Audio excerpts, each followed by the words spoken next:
It's time for Sports 56 Middays with Greg Gaston and Eli Savoy. The first hour of Sports 56 Middays is brought to you by Action247.com. Now, here are your hosts, Greg Gaston and Eli Savoy.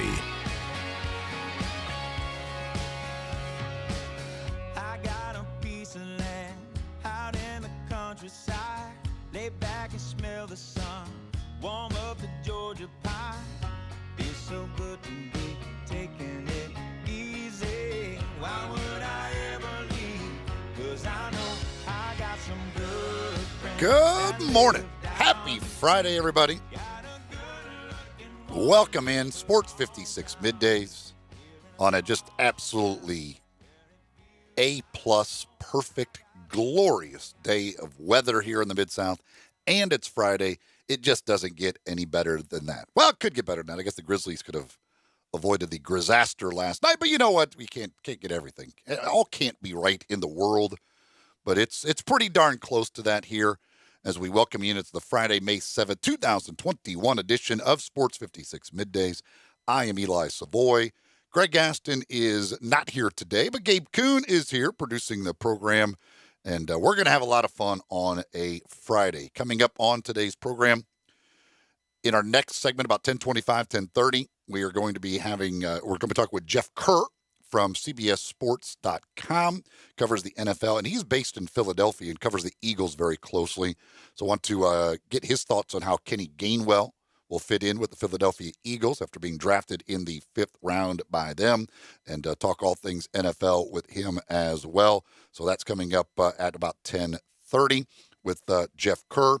At 11:25, Kevin Whitted, who is a former Tennessee Volunteer basketball player, former coach in the D-League, coached at Southwest Tennessee Community College as well.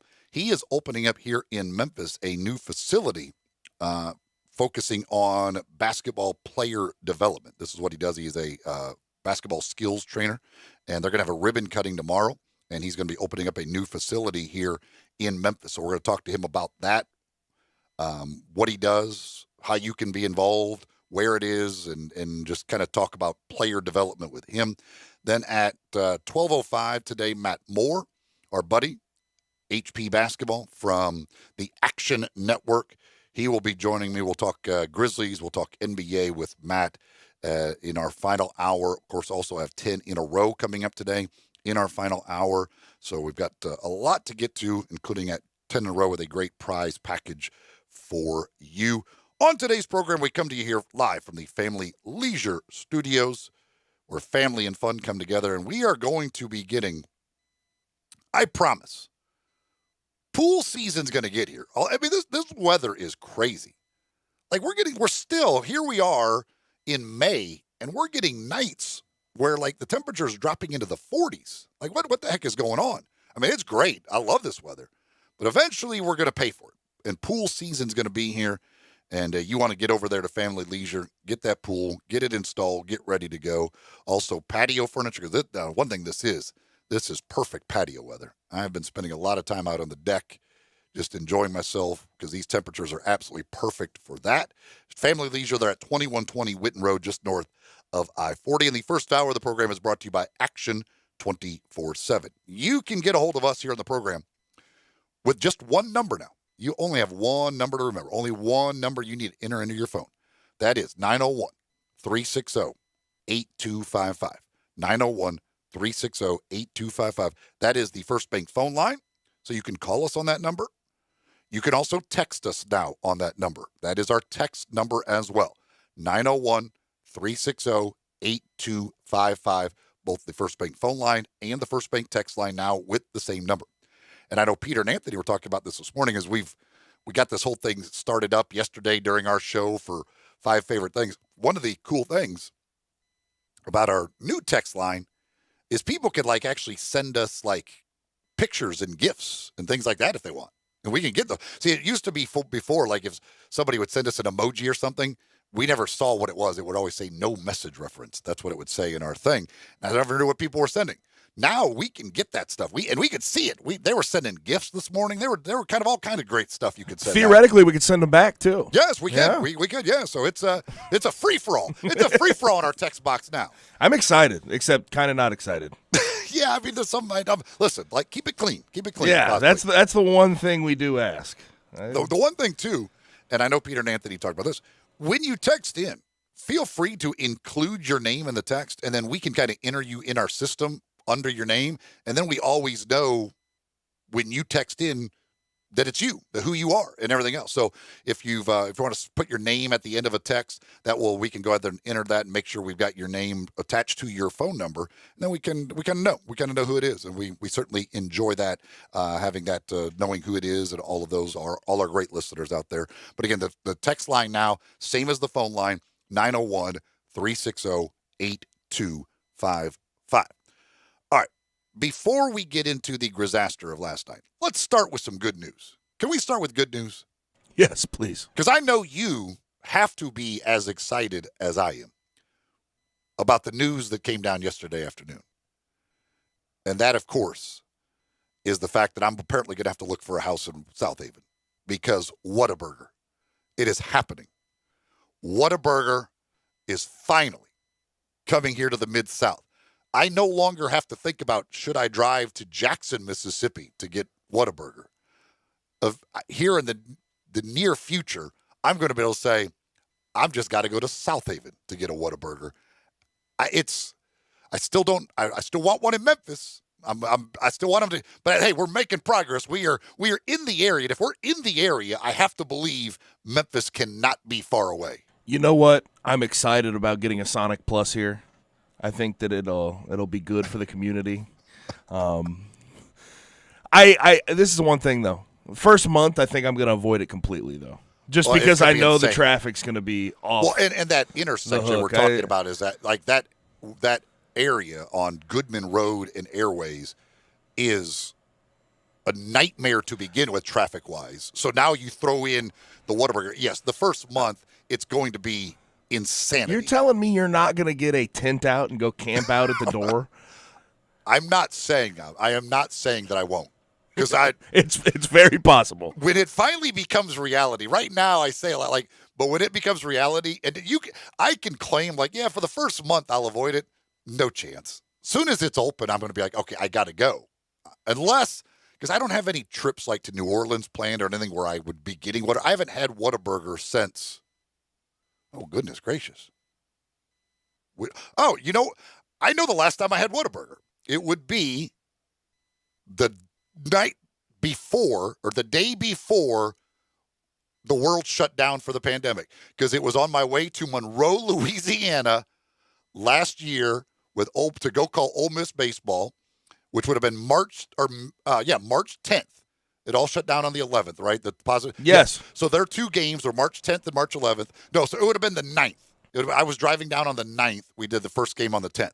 So March 9th of last year was my last time having Whataburger, because I got it in Jackson, Mississippi on my way to Monroe, Louisiana. I went down to Jackson, got Whataburger, finished my trip across. That's my last Whataburger that I've had. See, and here's the thing I've never understood about Whataburger. I know we're getting one very close to us, but why never in the city of Memphis? I don't know. Why can't we do that? I live out in East Memphis. I'd love to have one right around the corner. Although we're getting a Torchy's Tacos, if you've ever been there. I've never been there, but people say it's a big deal. People swear by it. I've heard a lot of stuff about that. And I've seen pictures. I've seen pictures. That's getting very close to opening. Yeah, they're hiring still. Yeah, because I see it's right there on Mendenhall. Yeah, I mean that's cool. That's right down the street here from the station. So, yeah, I mean I'm interested to try it. But yeah, I've never understood why Whataburger has to be on the outskirts of Memphis. Let's get it in the city. I have to believe that if it's coming to South Haven, that it's going to be in Memphis before too long. Like, we're making progress. Well, how many more fake Twitter accounts will we see for Whataburger Memphis before it actually gets to Memphis? And we got a text here from somebody that says, and I've heard this, that Whataburger was here in like the 70s and 80s. I've also heard that somebody, and I don't know if it's whoever had it then, but I've heard that somebody here has the rights to Whataburger in Memphis. They just haven't ever actually built one. Well, I don't know if that's the same person that has the rights in South Haven, and if this means they're starting to build them. I don't know. I have no idea. But Yes, I want Whataburger. I prefer it because of where I live. I would prefer it right out by Wolf Chase area, somewhere Germantown Parkway, Highway 64 would be absolutely fantastic. I'd prefer it closer. I'd prefer it closer. No, We- you know what? we You know should what? have multiple. Since I call it Sonic Plus, I hate on it a little bit. I'll let it be out there by you. We should But have multiple. If there was one in Memphis, what happened? I don't know. So Wayne, who just hit us up in the text line, I have to know what happened because did it go out of business? I'm telling you, like this is. We've had a couple people text in. I've heard this before that people have told me like it was here, but for some reason, I guess I don't know. Maybe it wasn't good enough back then, or people just had bad taste in burgers. I don't know. Listen, I'm going to put on, which is it's probably if they do put one out there in Wolf Chase, it's probably bad for me because I will gain more weight and I need to lose weight as it is. But I will eat. I could eat Whataburger pretty much every day. John says they're building what? Oh, Covington. Oh. Jack in the Box in Covington, John says. Yeah, I don't know. Okay. I love Jack in the Box. Don't get it twisted, but I feel like I liked it when I was younger because of the tacos. Yeah, the tacos. I don't know if I'd make a trip to Covington just for a Jack in the Box. Now, if there's a Whataburger out in Covington, that changes the whole, or an In-N-Out or something like that, I'd probably make that trip. But that's just progress. If we're getting Whataburger on one side and Jack in the Box on the other, hopefully they're going to just meet in Memphis and we're going to get everything like that. We just we're making progress. Jack in the Box. And it makes sense. Jack in the Box, St. Louis, it's got to make its way south. So it's in Covington. Whereas Whataburger is in the south. They got to make their way north. So they're coming up and they're hitting Mississippi and then so they're coming the right, they're evolving and that's good. Slowly but surely. Somebody says Whataburger was on Mill Branch and Brooks. I didn't even know I thought Whataburger was like fairly new. I thought Whataburger was a thing from like the 90s and early 2000s. I didn't even realize Whataburger was a thing back in the 70s and 80s. But I was just growing up north, never heard of it. Oh, somebody says it's Jack's, not Jack in the Box. Ah, boo. Get this, Whataburger is actually older than McDonald's. Is it really? It was founded before McDonald's. McDonald's 1955. Whataburger was founded in 1950. Oldest of them all is In-N-Out, though. Wow. 1948. I had no idea. I had no idea Whataburger was that old. Somebody says just had Whataburger yesterday in Tuscaloosa on the way home from the beach. Yeah, if I'm driving that direction, 100% stopping at a Whataburger somewhere because I'm willing to go out of my way at least an hour if that's what it requires to stop at a Whataburger. I mean, here's the thing: if it's like a week trip and I go down to Florida for like a week or so, I'm probably going to Whataburger 2-3 times. Yeah, 100. Yeah, no question. You just can't get it everywhere. And it's if I'm driving to New Orleans, you have to get your fix. If you're driving to or from New Orleans, every time in Jackson, Mississippi, that is a 100% thing. I have never ever gone to New Orleans or came back without stopping at Whataburger. I will do it, and I like.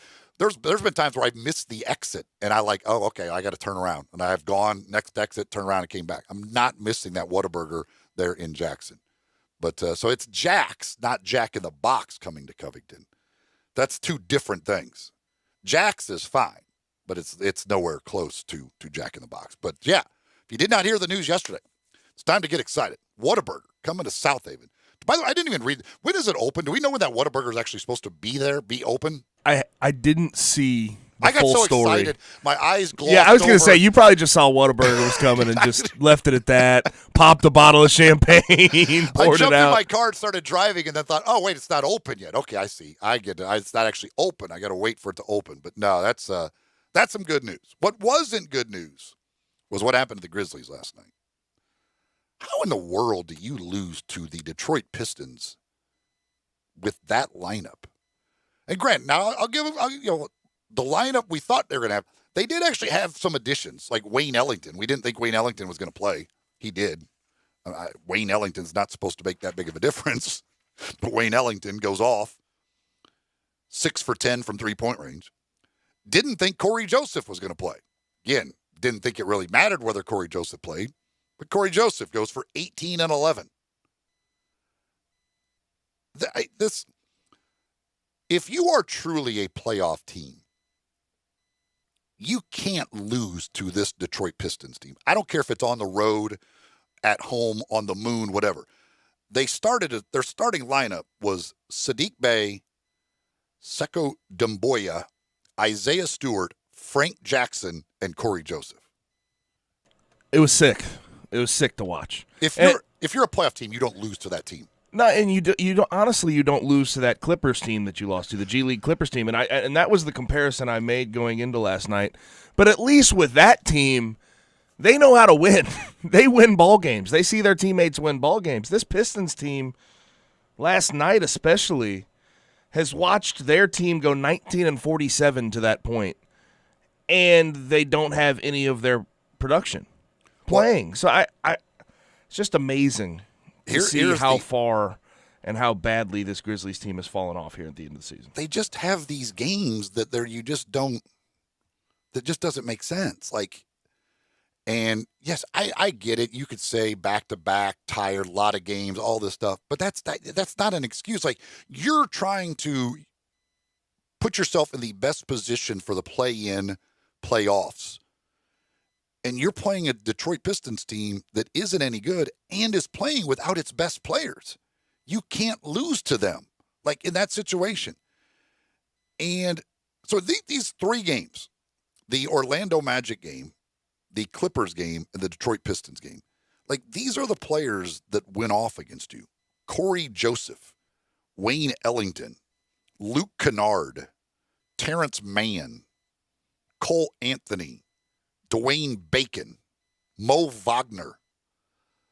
Those are the guys who lit you up in these three games. And just think, if those three games against basically G League teams, as you said, the Clippers, at least when they're not without their best players, they still have guys they know how to win. The Magic and Pistons both got to pick up their 20th win against the Grizzlies with teams that featured, they're terrible to begin with and were without their best players. So let's just pretend the Clippers game. You throw the Clippers game out. If you just win those other two games, if you beat the Pistons and the Magic, you would be sitting at 35-31. You would still be in the battle to try and get the sixth spot and avoid the play-in altogether. But that's out of reach. Now it is about, really the seventh spot is pretty much out of, you're not getting that. You're down to, can you possibly get into the eighth spot or the ninth, or is it going to be the ninth spot where you have to win two straight games? And it's a battle with Golden State.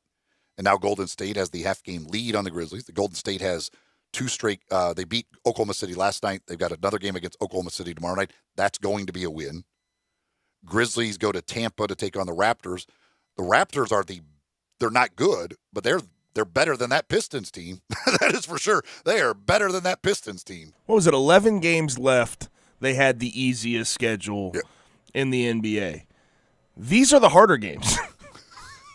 The first 5 were the easy ones. The last 6 are the harder ones. And granted, if I'm talking about the Grizzlies in, March, it's a different conversation. But these May Grizzlies are just completely out of sorts. And I sort of agree with Peter Edmiston and what his sort of sentiment on the whole thing. And he has said, since Jaren has gotten back into the fold and Justice Winslow was sort of forced into that role as second unit point guard, they've sort of lost some chemistry. And I think that's sort of the issue you're looking at. And I think fatigue has set in to a certain extent, but the chemistry's clearly not there. Last night, the only guy I looked at on the floor who really provided winning basketball every time he was out there was who? John Conchar, right? Well, that can't be that way. How about the fact that John Conchar now comes off the bench and still Justice Winslow?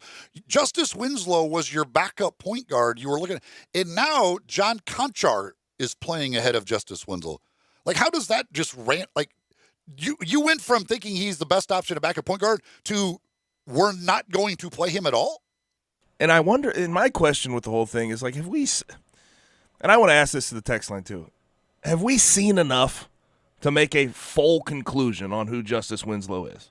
No, I don't think so. I think defensively he's looked good, But offensively, we know the numbers are terrible, but I think playing more basketball would help facilitate him getting back into the swing of things. Yeah, that was so weird. I'm like, all of a sudden, John Conchar is there. I'm like, wait a second. Now John Conchar is ahead of Justice Winslow in the rotation when Justice Winslow just was your backup point guard.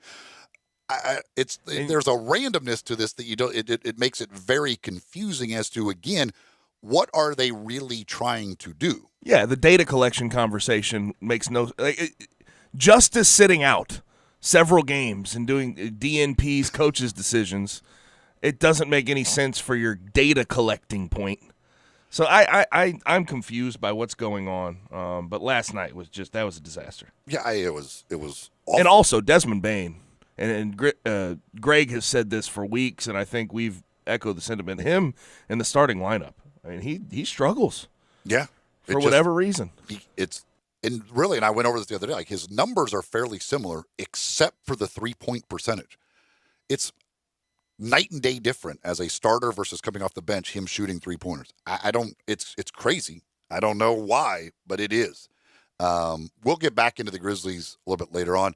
Somebody texted in, said, wasn't Terrence Mann in Field of Dreams? Yes. Terrence Mann, not the one that plays for the Clippers, but that was James Earl Jones in Field of Dreams was Terrence Mann. That was his character's name on there. When we come back, though, we're going to shift gears, talk a little football. Jeff Kerr, CBS Sports, talk with him about the Aaron Rodgers situation and also how Kenny Gainwell fits in with the Eagles because he is in Philadelphia and he covers that Eagles team up close. That's next year as we continue on Sports 56 Middays here on Sports 56, 98.5 and 96.1. Start your day the right way with Peter Edmiston and Anthony Sane on Sports 56 Mornings. Weekdays from 7 to 10 on Sports 56, 98.5 FM and 96.1 FM. For over 8 decades, America's farmers have counted on the Little Red Tractor from Case IH, the Farmall, to help them make short work of their demanding chores. Well, Mid-South Ag can show you they aren't just for farms anymore. With horsepower ranging from 30 to 105, plus an army of attachments, they can tackle every chore on your to-do list, from hauling and mowing to loading and towing and then some. Stop by Mid-South Ag Equipment or call 662-890-3141 to find a Case IH Farmall that's right for you. Hey, I heard that you just got a new car. Yes, I sure did, and I could not believe how simple it was. Really? Tell me what happened. I bought my car at Cars Inc. They are family owned, and the choices of cars were the best I've ever seen. They even said they could price match with anyone and help me with whatever financing I needed. Wow, it does sound like they know what they're doing. Their family has been in the car business for over 30 years, and they're excited about being in Memphis. Where are they? 5095 Cummington Way, and their phone number is 901-623-7180. It's happening again at Family Leisure. Don't miss out again this summer because pools are going fast. Spas in stock now, too, and they're ready for delivery. New 2021 patio furniture, state-of-the-art in stock now, and up to 20% off select sets. Swing into spring with a brand new play gym, professional installation available. The temperature's rising, and so is the service at Family Leisure. Family Leisure, I-40 and Whidden Road, where family and fun come together. Did you know nearly 40% of men under 40 and over 75% of men over the age of 40 experience sexual performance concerns? At the Memphis Men's Clinic, their experienced physician performs a comprehensive evaluation that determines which specific issues may interfere with your sexual performance. These issues can vary and range from anxiety to medical issues, low testosterone, or erectile dysfunction. The Memphis Men's Clinic has evaluated hundreds of men of all ages over the years and reestablished a normal sexual life. The Memphis Men's Clinic will work aggressively to resolve issues and allow you to restore your sexual health and overall well-being. That's the Memphis way. If you're 20 years old or 90 years old, come and get cared for the Memphis way. Treatment that's based on your specific needs after a professional clinical evaluation by their experienced board-certified physician. Call the Memphis Men's Clinic today at 901-443-0475 or visit memphismensclinic.com. First Bank is here to help you, whether you're a business looking for a loan to expand or refinance an existing one, a homeowner looking for a mortgage or home equity line, a consumer wanting to finance your dream car, or wanting a competitive rate on your CD deposits. Let First Bank try to handle your banking needs. Stop into one of First Bank's 3 local branches today. 6482 Poplar Avenue, just east of International Paper, 8398 Highway 64 across from Wolf Chase, and 6280 Highway 64 in Oakland. Or check them out online at firstbankonline.com. Member FDIC, Equal Housing Lender. Now, back to Sports 56 Middays. This hour is brought to you by Action247.com. Here once again are Greg Gaston and Eli Savoy.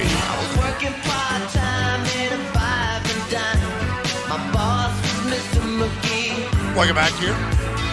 Sports 56 Middays rolling along on a beautiful Friday here in the Mid-South. Eli Savoy, Gabe Kuhn with you. Greg today. Talked some Grizzlies. And Whataburger. Somebody says late 2021 is what they said, apparently, on when that Whataburger is going to open. It's a long wait from now. Got to tell you, it's a long wait. Nonetheless, we're going to shift gears here, talk a little NFL football. Our buddy Jeff Kerr covers the NFL for CBSSports.com. Jeff at Jeff Kerr CBS on Twitter is where you can find him. And he joins us now on the program. Hey, Jeff, how are you? Hey, like, getting me fired up here playing Prince to start this segment. Yeah, you like that. You're a Prince fan? Raspberry Beret is one of my favorite songs, so yeah. Yeah, he's odd. I've always said one of my great memories that I will always have is I was actually at the Super Bowl in Miami for the Prince halftime show. I wish I was there for that. Oh, it was that was the only one I ever cared about going to see him singing Purple Rain in the rain. It's one of my great memories of all time. I never saw him in concert, so that's all I got to say is like I got to see a little mini concert at the Super Bowl. Well, I remember when that happened. I'm like, wow, this is so much better than the actual game going on. Yes, there's no doubt about that. Well, Jeff, I wanted to get you on because you are up there in Philadelphia. You cover the Eagles on a close basis. And Kenny Gainwell, our guy here from the University of Memphis, was a draft pick of the Eagles in the 5th round. Went a little later than I think most people thought here. How do you see Gainwell fitting in with the Eagles? I'll tell you what, I actually see him in that Nyheim Hines role that Nick Sirianni and Frank Reich used him with the Colts. I mean, the Eagles view him as kind of like a change of pace back to Miles Sanders, which really there isn't that much of a change of pace. You guys have seen Kenny Gainwell play more than anybody. And I like the fact that the Eagles are going to use him as a receiver out of the backfield. They're going to put him in multiple packages with Jalen Hurts, with Miles Sanders, try to get him in there and try to get him his touches. And I really like the pick. It was kind of surprised. Like, I remember Eagles meeting was like, wait, I think Gainwell's still on the board? And when the Eagles made the pick, and there he was. And I'm like, all right, you got him at 150 overall. It's a pretty good steal. Yeah, I thought he was going to go Friday night. I thought he was going to be like a end of third round guy. And the fact that and he opted out last year, and I don't know if that hurt him or what, but I was shocked that he went to the 5th round. Yeah, this is like, I watch a lot of college football. I totally forgot he opted out last year. His last game was Michael Parsons' last game in the Cotton Bowl. I was kind of surprised by that. I was like, wait a minute, Kenny Gainwell didn't play last year? And then, college football was so weird this year because the AAC started later, I guess, and here we had Temple, and Temple, it seemed like they never played. Even when they did play, it was like, you kind of forgot they play. I remember I went to Philly one day. I wanted to go to a couple of the shops up there, and I went with my buddy. He never gets to go up there, and he wanted to go to the Eagles shop, and we couldn't get in.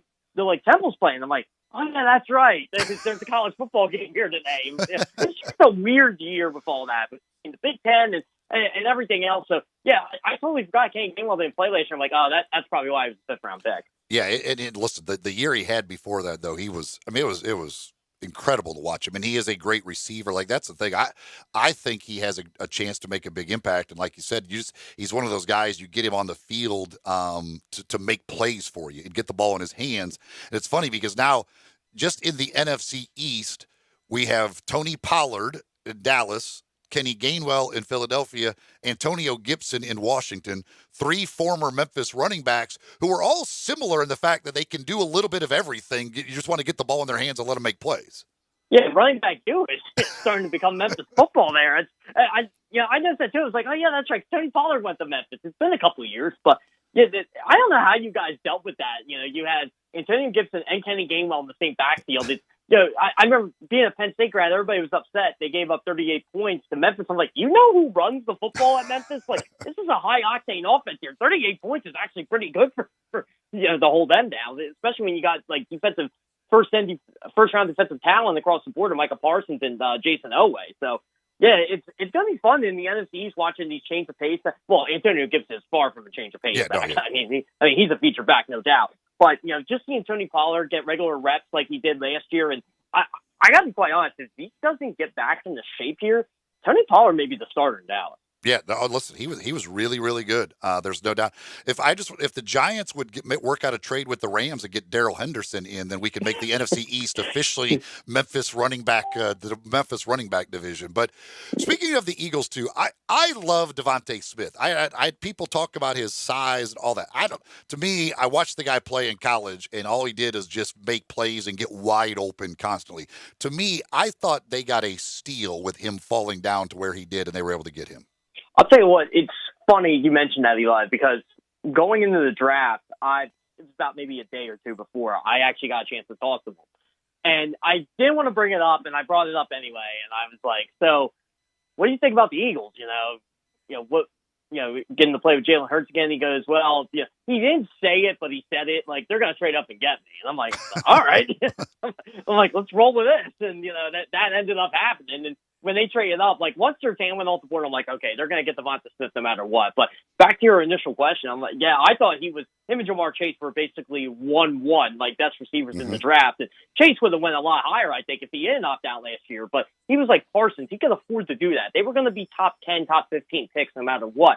But Devonta Smith just absolutely destroyed competition last year. People seem to forget he had 12 catches for 215 yards and 3 touchdowns in the first half of the national championship game against a really good Ohio State defense with 3 quarterbacks that got drafted. So, this guy is a stud. I love how he's going to be paired with Jalen Hurts. I think that's going to be great for the offense. And look, the Eagles are in a rebuilding year. I don't think they're going to win many games. I don't think they're going to compete for the NFC East, but I will say this. I think Devonta Smith is going to be a building block for them for the future. He's going to be very exciting to watch this year. Talking with Jeff Kerr from CBS Sports. Do you believe that Jalen Hurts can be the quarterback of the future? I think he can. I think Nick Sirianni is going to put him in the best position to succeed.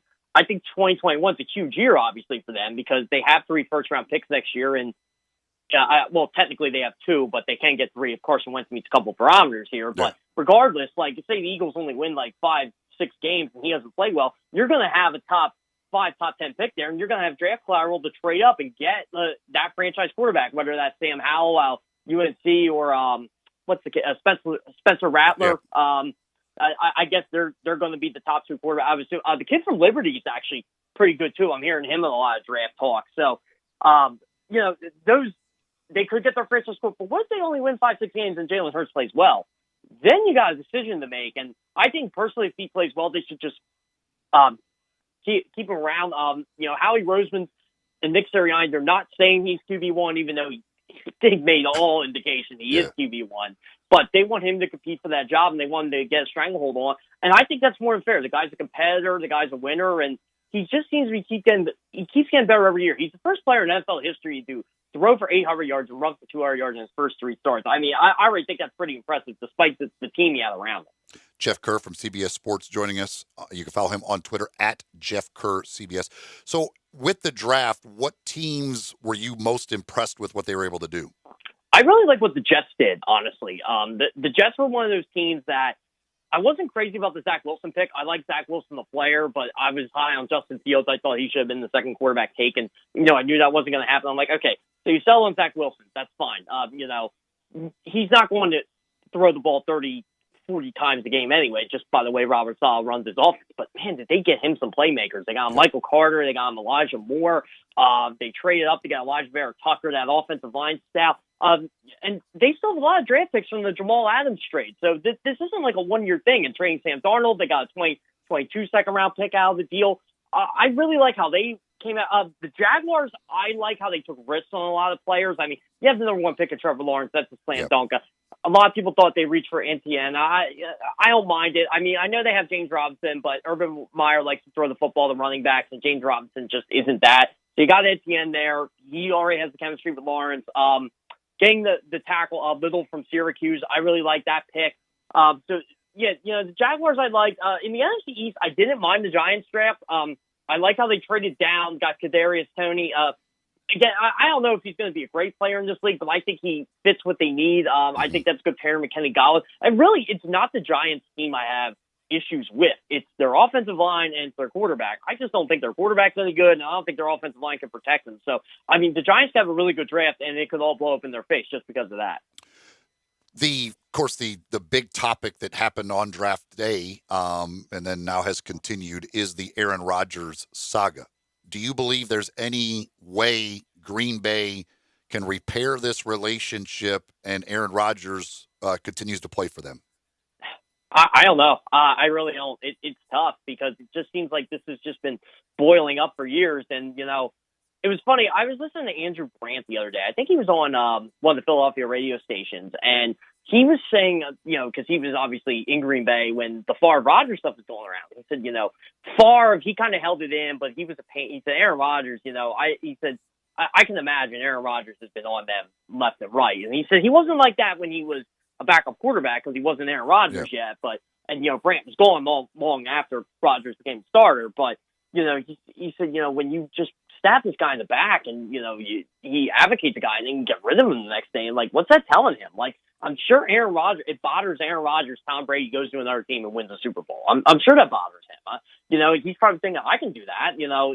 I'm never going to, I can't get out of the NFC. I can't beat Tom Brady. And, last year, that's what frustrated me because he's the MVP. He was that good, but he left so many opportunities on the table. And I'm like, look, dude, your team, your defense isn't necessarily good, but you didn't actually have the greatest of games either against Tampa Bay. So, part of this is your fault. And, I think that's where his problem lies. He thinks it's the Packers organization. It does fall to him on some regard, but I mean, the guy throws for 45 touchdowns and 6 interceptions or 48 touchdowns, 6, something like that. And that's all you got. He basically carries his team on his back left and right. I just think he's getting sick of it. And I just think he wants to change the scenery at this point. Of the places that he could theoretically go, I mean, there's obviously Denver and the Raiders that come up, and certainly there's others. Which teams do you think he could go to realistically? And by going there, they are a legitimate Super Bowl contender.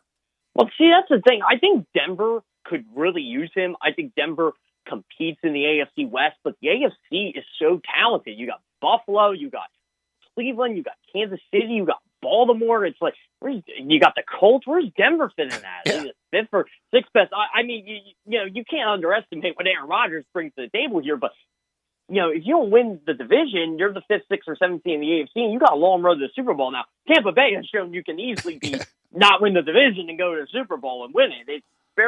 It's very possible. And Aaron Rodgers can play in the playoffs. I mean, he's done that before. I think Denver could use him the most. I think they would be a Super Bowl team, but the Sooners just aren't strong. Green Bay, I don't think they're training him to an NFC team. I don't think they train him to a team like Washington first. If he would go to Washington, I think Washington could really make some noise in the NFC. Just based on Ron Rivera and how he built that team and their defense and the young players they have. I mean, Aaron Rodgers to Curtis Samuel would be phenomenal. So I think Denver and Washington would be the two. If he goes to the Raiders, forget it. You know what's a shame, Eli? He probably should have asked for this trade in January, and he might be in an LA Rams uniform right now. That's the thing. I was thought about the other day. I was like, boy, I bet the Rams are thinking, gosh, darn it, I wish we would have waited if we had known this was going to. Because the package that's the thing I think of. The package they gave up to get Stafford, what is somebody going to have to give up to get Aaron Rodgers? Exactly. And you know what? I actually don't blame the Rams for striking first. They didn't wait. It's we ain't going to get anybody. And that's what Denver did. And now Denver might luck into Rodgers out of all this because Denver's probably walking in here we only tried a 6th-round pick for Teddy Bridgewater. I mean, what can we give up for Aaron Rodgers? I mean, I'd give up 5 first-round picks to get Aaron Rodgers at this point. I mean, you know what's ironic? The team that probably could trade for Aaron Rodgers, but they're not going to win the Super Bowl with them, are the Eagles because they got 3 first-round picks next year. But they're not going to do that. So.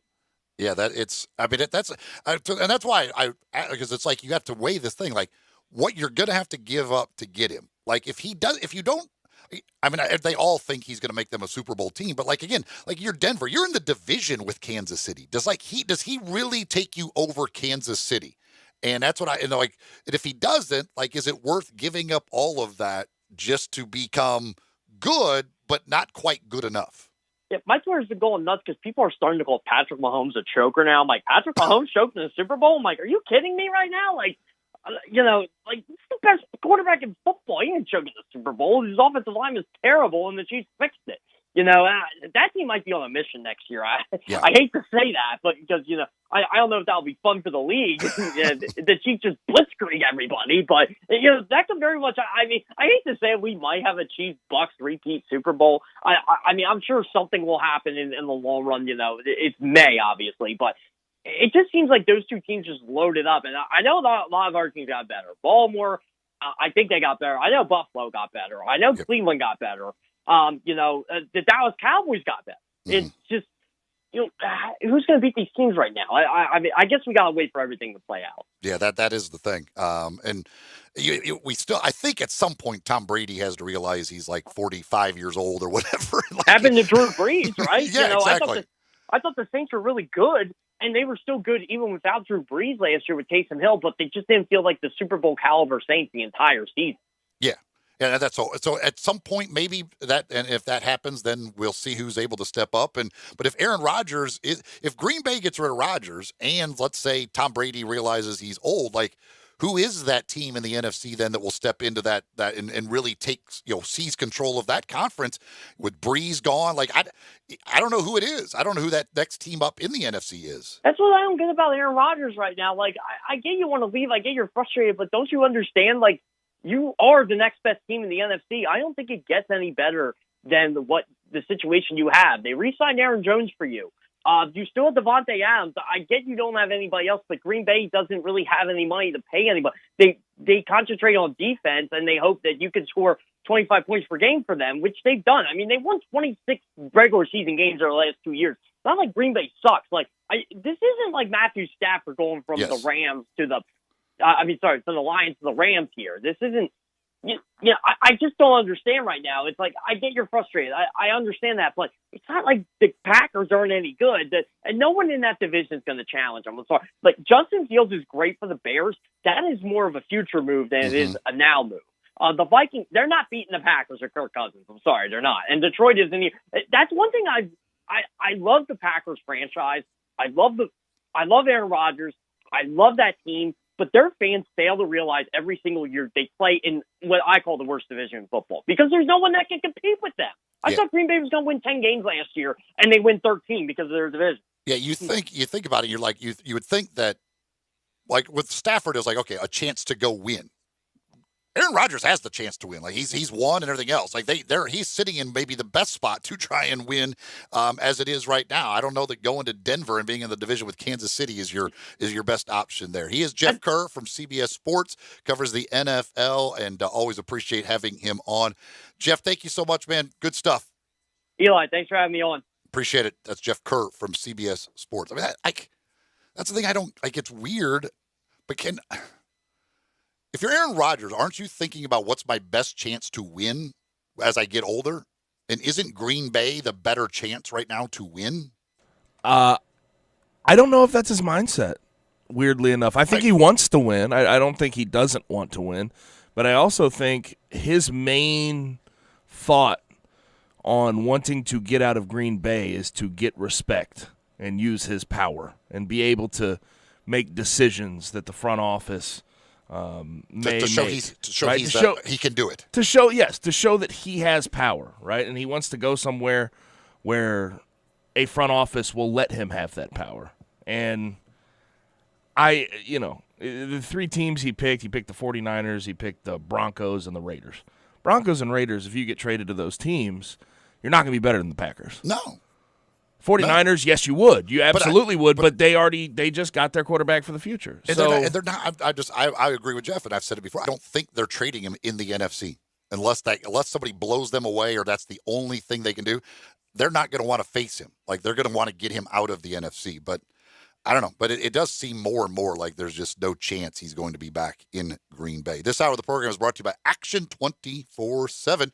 With that initial deposit at Action 24/7, they match it 100% up to $400. So a $400 deposit immediately becomes $800. Use the promo code WHBQ100. All capitals on the WHBQ. Use that promo code, $400, boom, turns into $800 with your initial deposit at Action 24/7. They are the local sports book here in the state of Tennessee, owned and operated by Tennesseans. Check them out, get signed up, take advantage of that deposit match with Action 24/7. Back to wrap up hour number one. More from the NFL and this whole situation with the league and the Players Association battling once again. What it's over, to me, doesn't make a whole lot of sense. We'll talk about that when we come back here on Sports 56, 98.5 and 96.1. Grab a seat for a happy hour with John Harden. Passengers will please fasten their seatbelts. On Sports 56 Happy Hour. Weekdays from 1 to 3 on Sports 56, 98.5 FM and 96.1 FM. Texting enrolls you into reoccurring automated text messages. Message and data rates may apply. Come on, one more rep. You got this. 10. There it is. Nice work, man. You're a beast. Thanks, man. I feel better than I have in years. And I got to tell you, taking Nugenix makes a huge difference for me. Nugenix? That's the testosterone booster with TV ads with Frank Thomas. The big hurt, right? Oh, yeah. The patented key ingredient is Testofen, which helps boost free testosterone levels and increase lean muscle mass. Well, it's clearly working for you. Hey, are they still giving out complimentary bottles for people to try for themselves? Yeah, Nugenix is a great way to increase lean muscle and feel stronger with more energy and endurance. Man, I need to get a complimentary bottle of Nugenix. No problem. You just got to send them a text. Text both to 42424 right now for your complimentary bottle of Nugenix, the #1 selling free testosterone booster at GNC. Plus, text now and we'll include a bottle of new Nugenix Thermo, our most powerful fat incinerator ever, to help get you back into shape fast, absolutely free. Text BOTH to 42424. That's both to 42424. Moving is stressful, but Black Tie Moving can take the worry out of the process. Whether you're moving across town or across country, moving your home or your office, your personal moving concierge from Black Tie Moving will work with you to design a plan that perfectly fits your budget and needs. And they're available 24/7 to answer any questions you have. Give Black Tie Moving a call at 901-316-6196 or go to blacktiemoving.com/Memphis to get your personal, no-obligation quote from the moving experts at Black Tie Moving.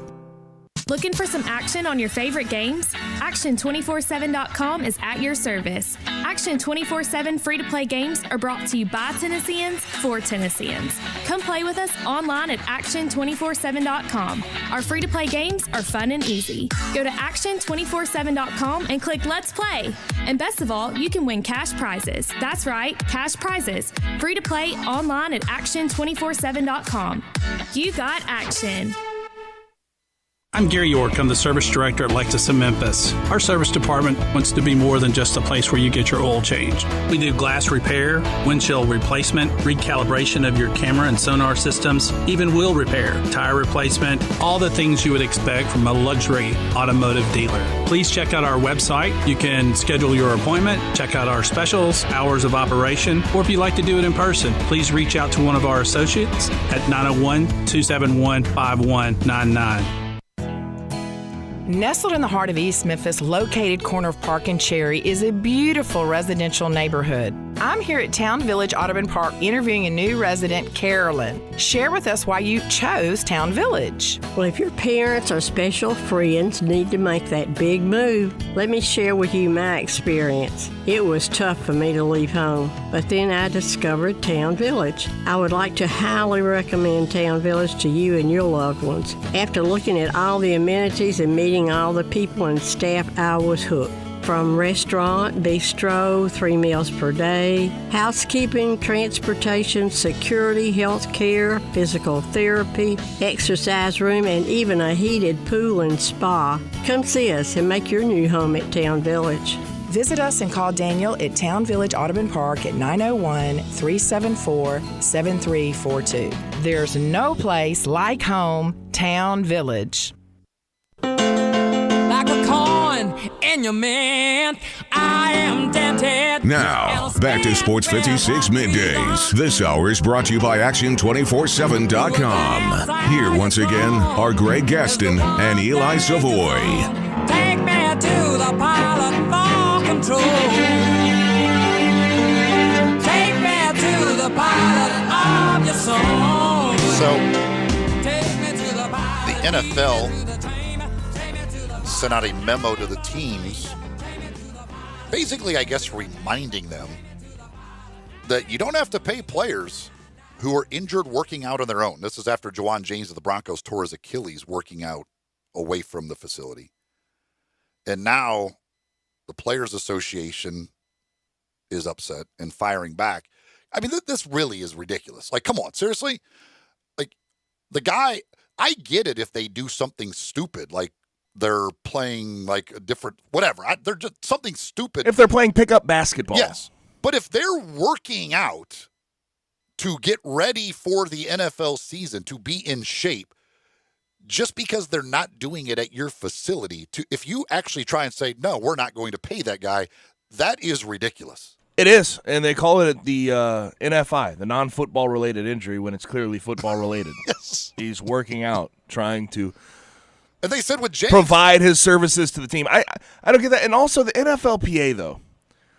My issue with the PA is they knew that this was possible. They knew that if they're telling the Broncos, the Titans, all these teams that have said that they're not going to practice at or work out at the facility, they knew that this could happen.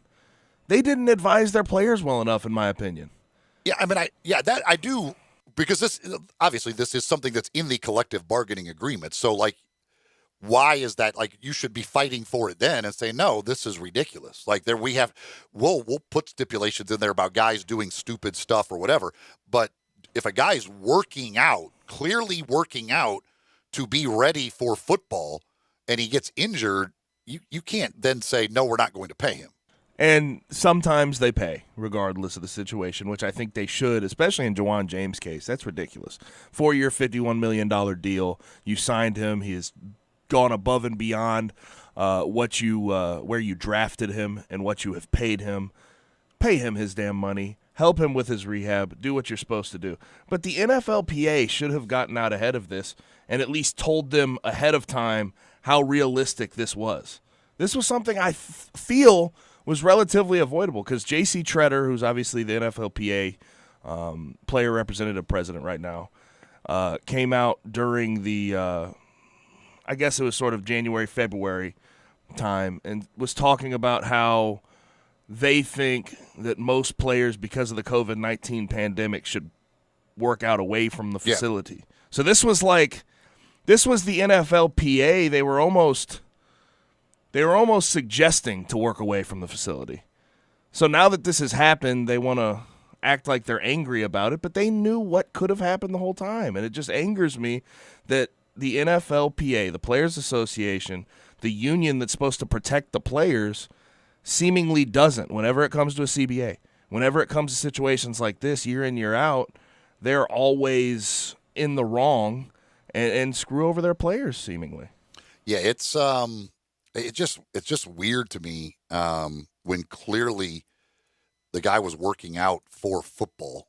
I just don't understand how you would then say no, because with Jones, wasn't he like doing a thing that like the strength coach or whatever like gave him this program to do it? I'm not sure on that. I'm not sure. I thought I read but he was.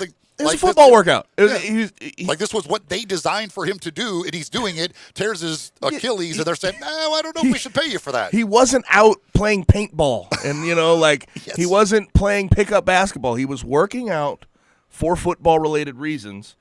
I really hope, and I from what I understand, it's not headed this direction, but I really hope the Broncos make the right decision and help out Ja'Wuan James, because it's a joke that the PA ever agreed to that.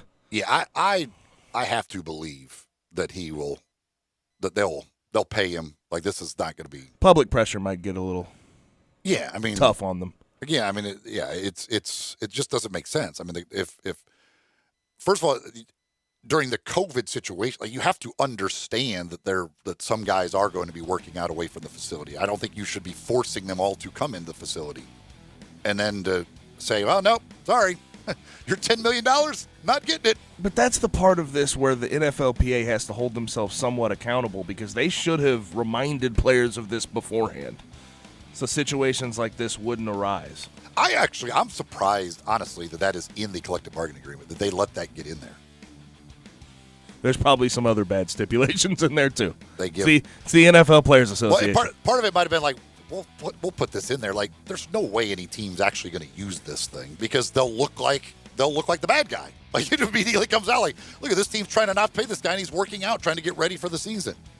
But we'll see how that battle. If this was baseball, it'd probably lead to a 3-year shutdown. But the NFL press release, that was about as low life of a press release as you could have. Coming up to start hour number 2, get back into the Grizzlies and what their situation is with what happened last night, and then we'll look at what's coming up this weekend as far as the matchups and that we need to keep an eye on and what might happen in the standings for the Grizzlies. That's as we continue here. Hour number 1 brought to you by Action 24/7. Hour number 2 on the way here on Sports 56, 98.5 and 96.1.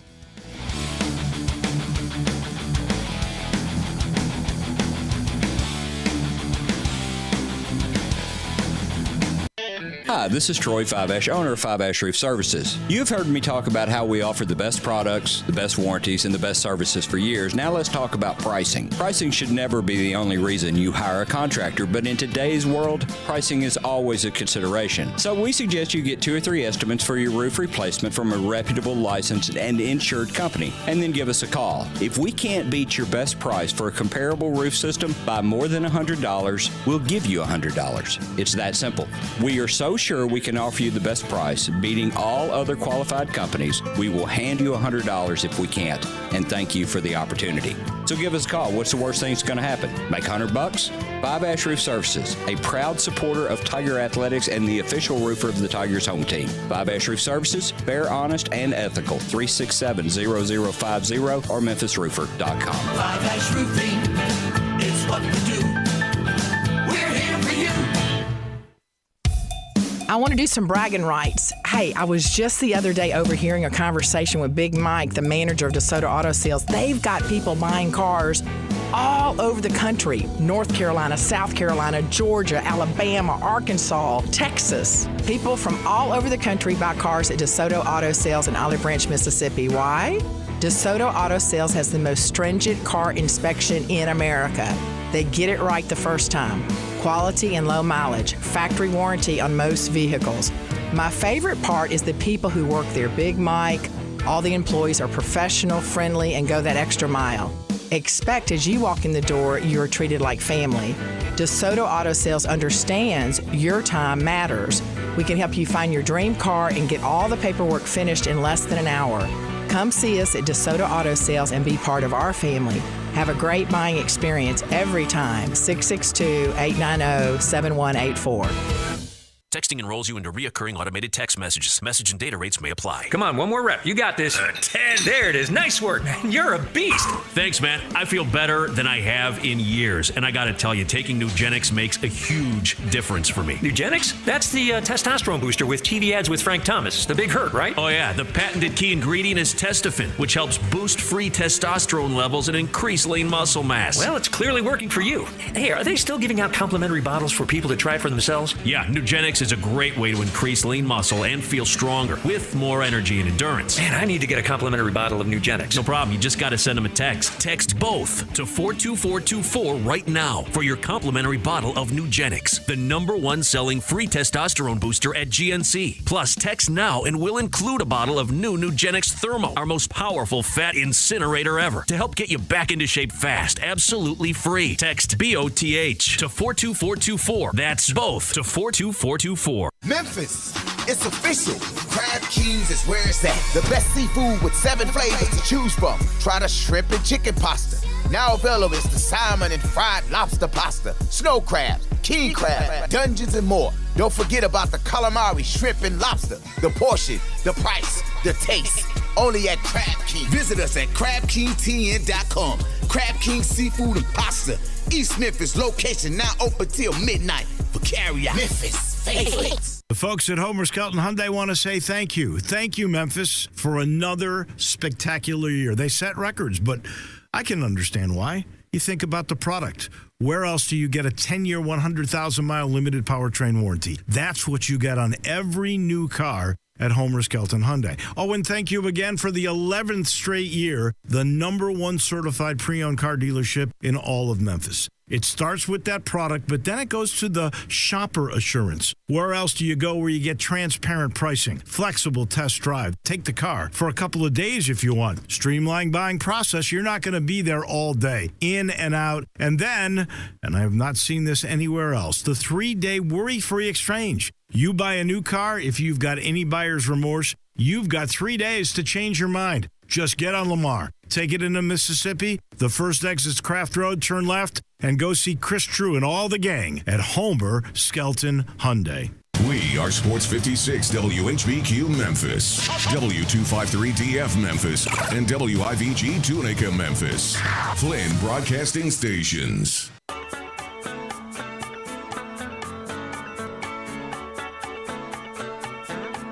Now, back to Sports 56 Middays. This hour of Sports 56 Middays is brought to you by James Gaddis Jewelers at 4900 Poplar. Here once again are Greg Gaston and Eli Savoy.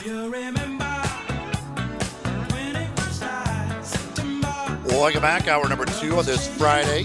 Sports 56 Middays. Eli and Gabe. No Greg today.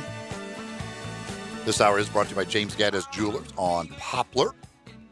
I bought my wife's engagement and wedding rings there at James Gaddis Jewelers. They will take care of you. Huge selection, great people over there as well. Go check them out on Poplar Avenue at James Gaddis Jewelers. Coming up in this hour of the program, Kevin Whitted, former Tennessee Volunteer, former D-League coach, now opening up a facility here in Memphis, focused on training basketball players. He's going to join us coming up at about 11:25. Talk with him about that new endeavor here in the city of Memphis and what you can do as far as getting kids over there. They're going to have a ribbon cutting tomorrow, get this thing going. So we'll have him coming up at 11:25. Matt Moore from the Action Network talking NBA kicks off our final hour. We've got 10 in a row coming up in our final hour as well, giving you an opportunity to win a great prize package. Again, if you want to get communicate with us, it's easy to do so. Only one number to remember. Only one number to enter in your phone. That is 901-360-8255. 901-360-8255. That is the First Bank phone line, and it is the First Bank text line as well. So you could text us or call us on that number at 901-360-8255. Ron texted in on the Grizzlies, as we talked to Grizzlies to start the show, and going to look more at where they kind of stand and what's coming up this weekend. Says, Taylor Jenkins does not know when to bench. Brooks should have hit the bench early last night. It was a rough night for Dillon Brooks last night. The old 4 for 16, 0 for 7 from three-point range. And listen, Dillon been playing well recently, and he's actually been shooting the ball pretty well. But last night it was rough, and he started fouling like crazy in the second half of that game. I don't think he had any fouls in the first half, did he? I want to say he had 0 at halftime and then fouled out of the game. Yeah, the frustration got – he had either had 0 or 1 in the first half, but the frustration got to him pretty good. He was – and, yeah, I mean, listen, I could see your point that – but again, this is just so weird. And so that might have been like when Dillon Brooks is struggling like that, maybe that's the time to go to Justice Winslow and say, hey, Justice, let's see what you can do. But again, it's just so strange to see John Conchar come in, play 19 minutes, and Justice Winslow is a DNP CD again. He's got his DNP CD collection going. The guy was your backup point guard a week ago, and now he's buried on the bench, can't get into a game guy. And at some point, DeAnthony Melton is going to have some serious role confusion. 13 minutes last night, didn't really get involved in the game. Took 3 shots. I I don't get it. While Grayson Allen was shooting 50% from three, I understood why Grayson Allen was getting all those minutes. I get it. He was shooting well. But DeAnthony Melton has shot arguably just as well this year and has consistently gotten less minutes. I don't. And he's way better defensively. And he's way better defensively. He should have started Provides last night. so much more. He can facilitate. If you're for whatever reason still not going to put Jaren Jackson Jr. in the starting lineup, which I don't get it, with Grayson out, DeAnthony Melton should start because Desmond Bane is not good starting. He's way better coming off the bench. I don't understand that. First of all, you should just put Jackson in the lineup. I don't. Makes you wonder if they're actually collecting data. Are they? So the night before he sits out, they win, he plays, they lose to a terrible team. What their record with Jaren is terrible. Like in the games Jaren has played, they're bad. Are they worse right now with Jaren Jackson Jr.? And if so, is that just because of the fact that when he plays with him coming off the bench, it screws up the complete rotation? If you look at the games Jaren has played, what is the record in games he has actually played? Can you look that up? I will. I want to say they've only won like one of the games where he's actually played. And maybe it's more. It's got to be more than that. But it's like they look out of sorts when Jaren plays because to me, if you would just put him in the starting lineup, that would solve a lot of that problem. But when you bring him off the bench, I think it screws up the whole rotation because he then comes in like for Kyle at times. It just gets very, very weird. And they've just been bad. And he hasn't necessarily been bad. He hasn't been good, but he hasn't been like terrible. But yet they don't seem to win in the games that he is active and playing. 1-6, I believe. Is it 1-6? 1-6. Only win was let's see, against Portland. So that's what I'm saying. That's crazy. Yeah, that's right. That's. And again, I don't get why he's not in the starting lineup. That's where he's going to be. Just put him in there. So 1-6 in the games he's played, and if in the stretch since he's been back, the 3 games he hasn't played, they've won all of them. So since he's been back, they're 1-6 when he's actually playing, and 3-0 when he's not. And it seems like if you just put him with the right group, the starting group, that might change a little bit of the chemistry issues. That bench, for the most part, had gotten very used to each other with Tyus Jones, DeAnthony Melton, Brandon Clark. Winslow was in there for a little bit, but Xavier Tillman, Desmond Bane, they were getting comfortable with each other, and I think that's thrown a huge wrench in the bench's production, having Jaren Jackson in there. And we talk about the 3 worst losses of the year, these 3 that have happened, the Clippers game, the Magic game, the Pistons game. All 3 of those were Jaren Jackson Jr. games. The Clippers game was his first game. But yeah, I mean, if that's – so there's clearly something wrong, a problem when he is active. And I think you would solve it if you just put him into the starting lineup, especially with Grayson out, because you don't even have – just bump Dylan to the 2, Kyle to the 3, Jaren's at the 4, and go with that. Like, at least try it. Why would you not be doing that right now? We know Desmond Bane doesn't do well starting. Jaren Jackson Jr. is a starter on this team. So put him in the starting lineup. If you're going to play him, 25 minutes. 25 minutes again last night. If he's playing 25 minutes, he can start. I would understand it if you were saying, he's only going to play like 12 to 15 minutes. We're trying to pick those minutes. He's playing 25 minutes. Just start him. What are you holding him back for? He played more than Desmond Bane. He played more than Kyle Anderson. So, he's playing that starters makes the minutes. most sense. That makes the most sense. But even you look at last night's starting lineup with Desmond Bane in it. Stop starting Desmond Bane until he's ready to start. Put DeAnthony Melton in there. That would even make more sense, right? I think what you said in bringing Jaren Jackson in, moving Kyle, and moving Dylan, right, would make a lot of sense. But even outside of that, Desmond Bane in the starting lineup makes the least sense at this point in the season. You've seen what he is in the starting lineup, and it's just not good. Yeah, he just literally came off his 2 best games of the year You put him in a starting lineup, he goes 0 for 4 from three-point range. And I don't know why, but the guy clearly is better shooting the basketball when he comes off the bench. Raider Corey says the Grizzlies have gotten out of whack. They are dismantling at the wrong time. The Grizzlies front office have a big decision to make regarding Winslow. Well, here's my, and that becomes the thing. Like, is what we're seeing now, the fact that he's not even playing, not like, no, he's no longer your backup point guard. He literally can't get off the bench. He is a DNP. Is this a sign that they are not going to pick up the option? Or is this them admitting, like, listen, there just hasn't been enough practice time. Like obviously he was out all off season. Like he just hasn't been. And so we're just going to wait till the off season. He'll be healthy. We can pick up the option. And he has a whole offseason, training camp, everything else to really get integrated with this team, get chemistry with these guys, and then we can use next year to assess what he is. But right now, it's just we can't do it. He's just not ready right now to play with these guys. I'm sort of thinking it's the former at this moment. Because you would want it, but you would want to get him minutes right this second, regardless of how he's playing, regardless if he's struggling a little bit. You want him to work through that. So I'm leaning right now. I feel like the front office is thinking about not picking up that option. If they go from like when they made that move, they talked about Justice Winslow as like, and I'm using air quotes here, as a big three. It was good. It was Ja, Jaren, Justice. Like that was going to be the core. If you go from that to we're not even going to pick up his option year that quickly, then that is like how really you could assess off of the little bit we've seen. It hasn't been that much we've seen Justice.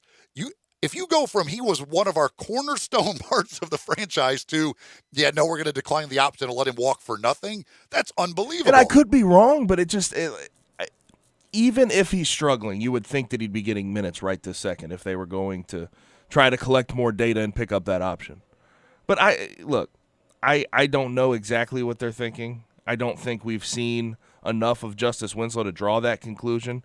But who knows? Maybe the Grizzlies front office, through their data collection, has figured out that Justice may not be the piece going forward. I just wouldn't understand if they were going to pick up that option. I wouldn't understand why they wouldn't at least get him some spot minutes here and there. But I think it could be like he's just not ready right now because there's no practice time right now. They play every other day. Like so it's just like, listen, we tried it. It wasn't working. He has no chemistry.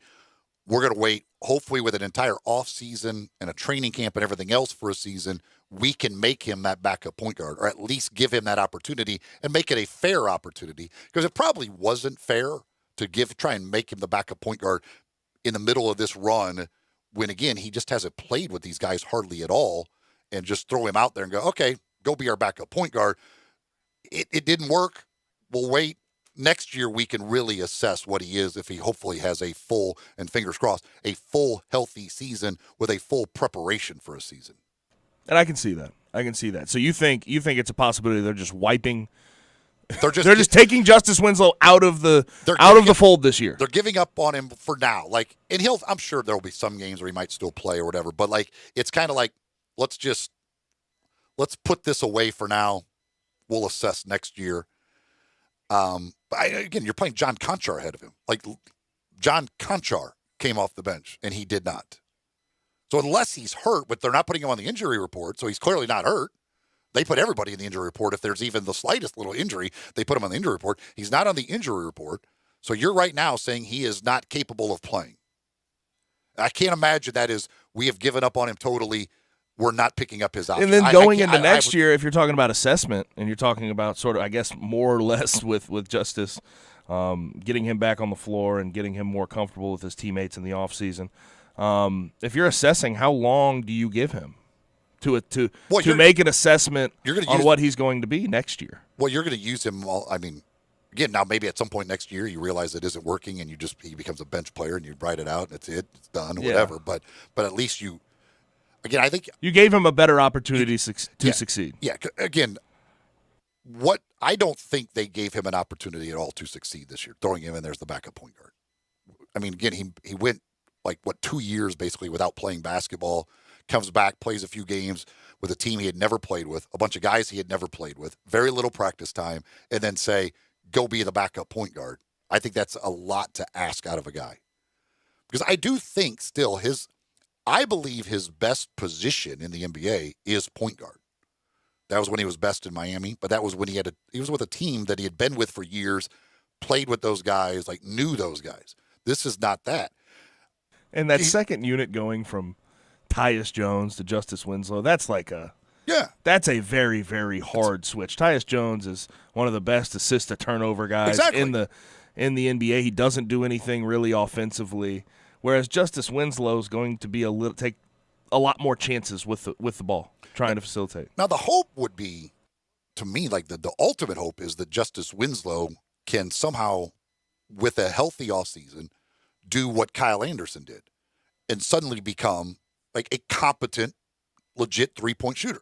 And the thing is, like, Justice has made threes. Like, he wasn't a terrible three-point shooter in Miami. He is a terrible three-point shooter right now. So hopefully, Kyle Anderson is a completely different shooter than what he was with a healthy offseason and everything else. Hopefully that could happen with Justice Winslow. Because if he can become the three-point shooter he was in Miami, well, then I don't think he has to be a point guard. Then I think you can play him at the three, use his size, his athleticism, his playmaking ability kind of off the ball more, but also his defensive ability and his strength, and he can actually knock down shots. But right now, what's he shooting like? He's shooting like 18% from three-point range or something like that, like this year. You were being nice. 12%. But what do you have his last year in Miami, like the 2019 season, I think it was? Didn't he shoot like 35 or 36% or something from three? I want to say he was in the high 37. 37.5%. Yes, I mean, so he can, like, he has shown the ability to shoot threes, but right now he can't make a three. But Kyle Anderson went from a terrible three-point shooter to a good three-point shooter in basically 1 year when he got healthy. Maybe that can help him for Justice. I think the correct decision would be to pick up the option, take him into next year, let him get the full offseason. But it's only been 24 games with him, and it's been bad offensively. But defensively, you see some things you really like. You see that he could possibly be a playmaker with a ball in his hands with that second unit. So I think they ought to pick up that option. But I can't lie to you. I think I get concerned when I see them taking him completely out of the fold this year. I mean, completely. I mean, this is – how many games in a row has he sat? This is two or three. 3 games in a row he has been a coach's decision and did not play. Yeah, so the Grizzlies now, after last night's loss, Golden State wins. So now they have leaped over the Grizzlies. Golden State a half game up on the Grizzlies. Grizzlies a game and a half up on San Antonio. Portland is 3.5 ahead of Golden State. Again, San Antonio's schedule, brutal. They're not going up. The only thing they have to worry about is whether they could stay ahead of the Pelicans. It's Memphis and Golden State battling for 8 and 9, which is a big difference because at 8, you got 2 games to win 1. At 9, you got to win 2 straight. So that's what they're battling. And again, they play each other the last game of the year. Golden State has Oklahoma City again tomorrow. They're going to win. Oklahoma City's now lost 19 out of 20 or 20 out of 20. I mean, Oklahoma City's not even competitive against anybody. Grizzlies, of course, at Tampa to take on the Raptors. So you have to win tomorrow night. Otherwise, you're going to be a game and a half back, and you're going to be screwed. Because if you go a game and a half back with 5 games to play, you're putting yourself in a real bad situation. The Spurs are at the Blazers.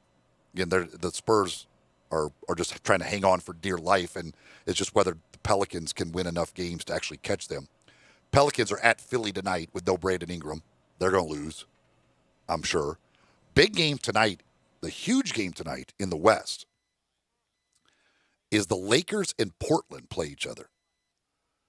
And LeBron's not going to play. Anthony Davis left last night's game. They say they're expecting him to be able to play tonight. But those two teams are tied. 37 and 29, a game behind Dallas. Dallas with a big win last night over Brooklyn.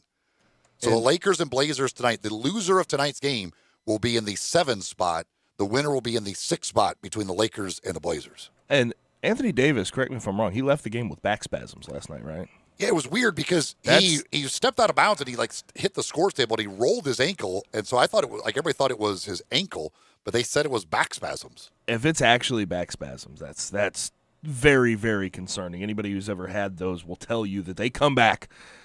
They do not shy away. They will come back mid-game consistently. But the Grizzlies have a chance to, and I say chance because the Warriors next week, Monday and Tuesday, have a back-to-back where they're playing the Jazz and the Suns. Yeah. Theoretically, that would be where the Grizzlies could make up that ground. But then again, the Grizzlies have a back-to-back against the Pelicans, who have owned them, and the Mavericks, who are a decent team, good team. And the Mavericks are kind of, it seems like, hitting their stride right now. They're playing really well. Even without Porzingis, they're playing really well and putting themselves in position to have that number 6 seed kind of locked up. Or number 5 seed, excuse me, because they got the Lakers and Blazers right behind them. But yeah, they seem to be playing really well. Luka playing really well. Hardaway Jr. just continues to knock down shots. So, that Pelicans-Mavericks back-to-back is going to be brutal for the Grizzlies. But again, they have to win against the Raptors. You can't lose this game. You cannot go 1-2 on this road trip. It's just no way you can go 1-2 on this road trip. That's bottom line. After the break, Kevin Whitted, former Tennessee Volunteer player, former coach in the D-League, he is opening up a facility here in Memphis to train basketball players, young basketball players. We'll ask him about that, talk to him about that, see where it is, and get all the details. When we come back here, Sports 56 Middays continues here on Sports 56, 98.5 and 96.1. Let Dave Voloshin and Brett Nordsworthy take you home with Sports Time on Sports 56. Weekday afternoons from 3 to 6 on Sports 56, 98.5 and 96.1. At Jason's Deli, when you're dining in or picking up curbside, you can expect wholesome food and no surprises, just delicious sandwiches, crisp salads, and quick quality meals made with the freshest ingredients and no artificial trans fats, MSG, high fructose corn syrup, or artificial colors and dyes. Around here, a lot of thought goes into what we put into our food and what we take out of it, because you're not just taking a bite, you're getting a taste of who we are. New items are constantly being created to expand our menu for all tastes and special diets with vegan and gluten-free options available. Convenience and on-time delivery you can count on. It's just a click away at jasonsdeli.com, so whether you need to feed 5 people or 5,000, the team at Jason's Deli, they have the credentials and the commitment to keep you satisfied. Freshness is nearby at Jason's Deli with locations at Ridgeway in the Park Place Center, Poplar and Highland, Germantown Road in Cordova, and on Goodman Road in Olive Branch. Jason's Deli. It's wholesome food and no surprises. To remind pet owners that Progressive covers pets on our auto policy at no extra charge, we're making a really cute pet-themed radio commercial. You gotta see this dog. It's a little puffball. It looks like a piece of cotton candy that I could just eat up. Oh, and it waddles when it walks. He's a little ducky dog. Oh, I wish you could see it. We really should have planned this better. Get coverage for your pets with an auto policy from Progressive. Progressive Casualty Insurance Company and Affiliates. Coverage for cats and dogs included with the purchase of collision coverage and is subject to policy terms. Hi, this is Troy Five-Ash, owner of Five-Ash Roof Services. You've heard me talk about how we offer the best products, the best warranties, and the best services for years. Now let's talk about pricing. Pricing should never be the only reason you hire a contractor, but in today's world, pricing is always a consideration. So we suggest you get 2 or 3 estimates for your roof replacement from a reputable, licensed, and insured company, and then give us a call. If we can't beat your best price for a comparable roof system by more than $100, we'll give you $100. It's that simple. We are so sure we can offer you the best price, beating all other qualified companies, we will hand you $100 if we can't, and thank you for the opportunity. So give us a call. What's the worst thing that's going to happen? Make $100? Five-Ash Roof Services, a proud supporter of Tiger Athletics and the official roofer of the Tigers home team. Five-Ash Roof Services, fair, honest, and ethical. 367-0050 or MemphisRoofer.com. Five-Ash Roofing, it's what we do. We're here for you.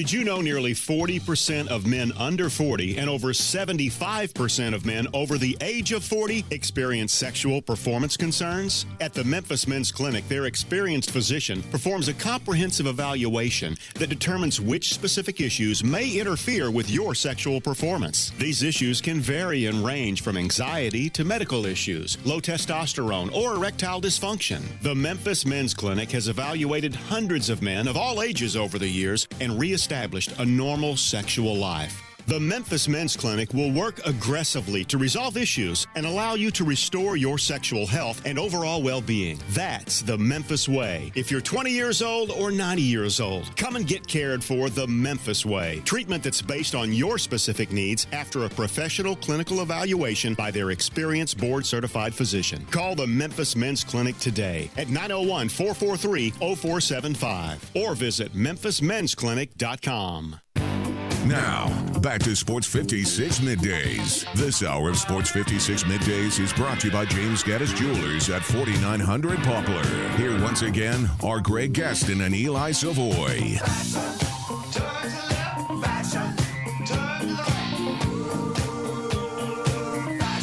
So, got a few more text messages. Somebody actually sent a picture of a Whataburger that was in Fraser, like back in the 70s.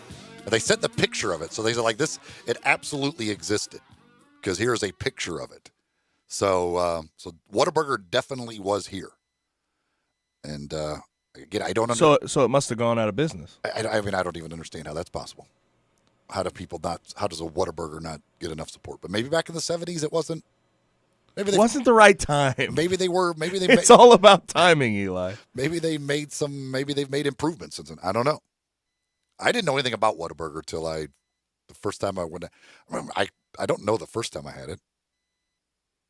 It might have been down in Texas for something. You didn't know anything about it, and then you had it once, and now you know. Yes. Yeah. You know then I everything. was like, okay, this is it. Like, this is my place. I have found hamburger heaven. Somebody on Twitter last night, when I tweeted something about it, said, I had it for the first time the other day. I don't see what the big deal is. And I just said, we're going to agree to disagree.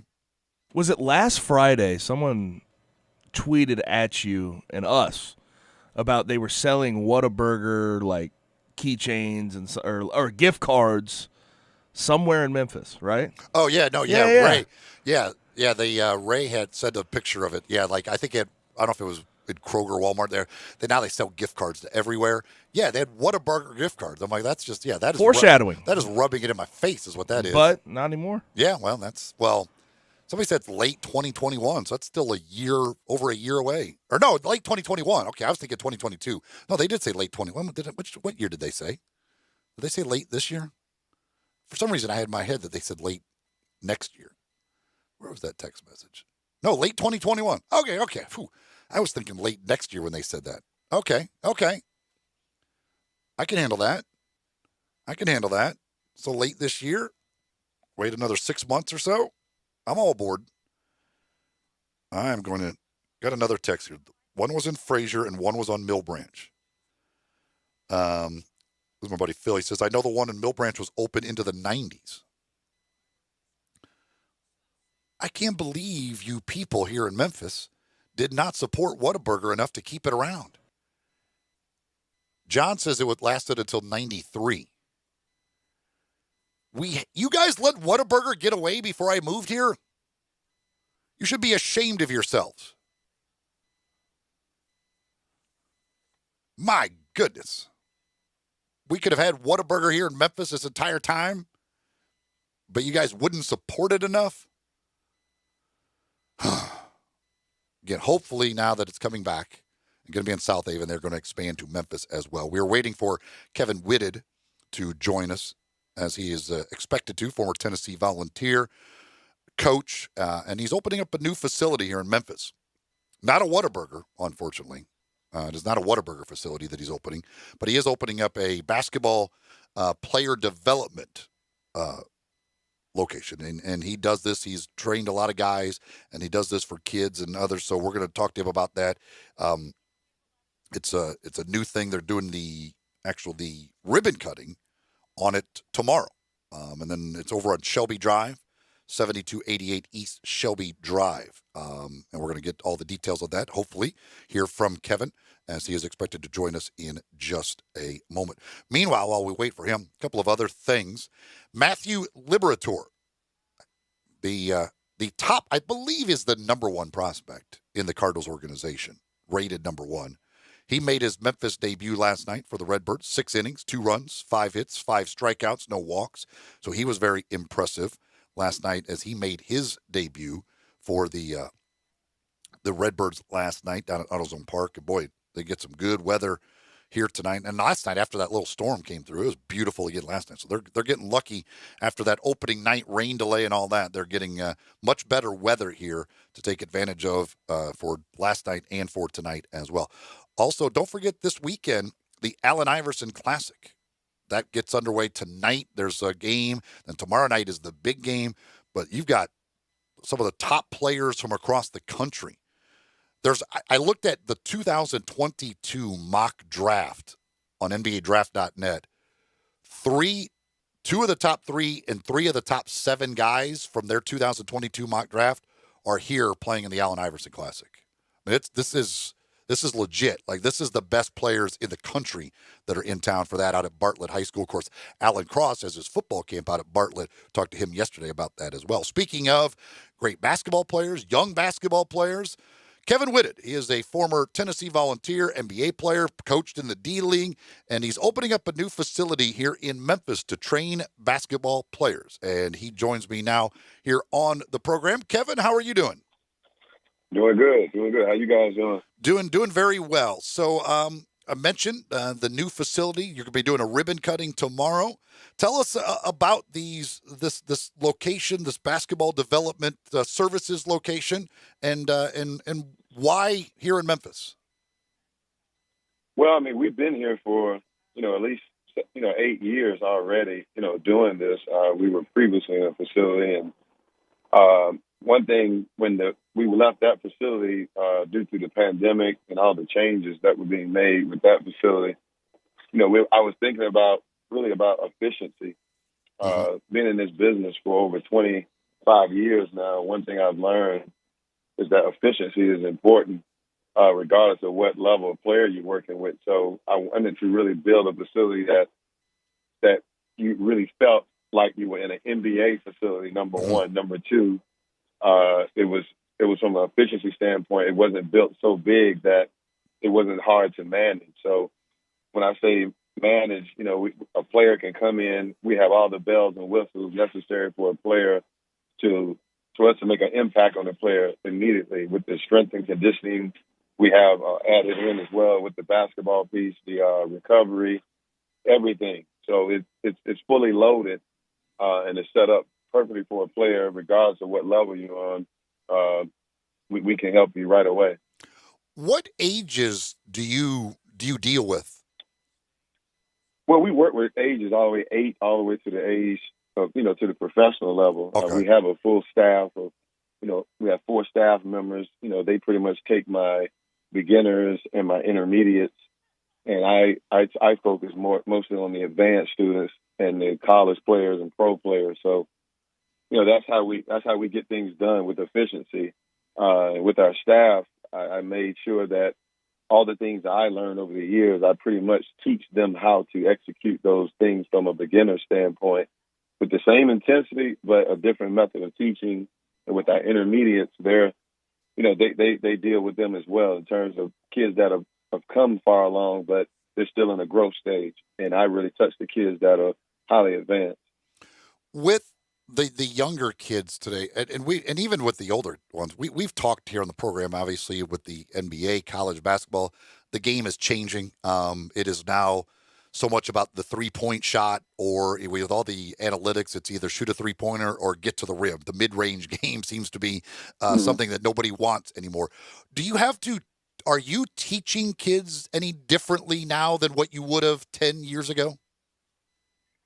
Well, I still think we're teaching the same. What we're trying to do, we're trying to have tremendous upgrades with how we teach because of the evolution of the game. As you said, the 3-point shot with analytics and how fast the game is being played now. So we're preparing players to play all positions, whereas because the game's become positionless. But at the same time, we still have our core values that we have to really work on, which is ball handling, shooting, footwork.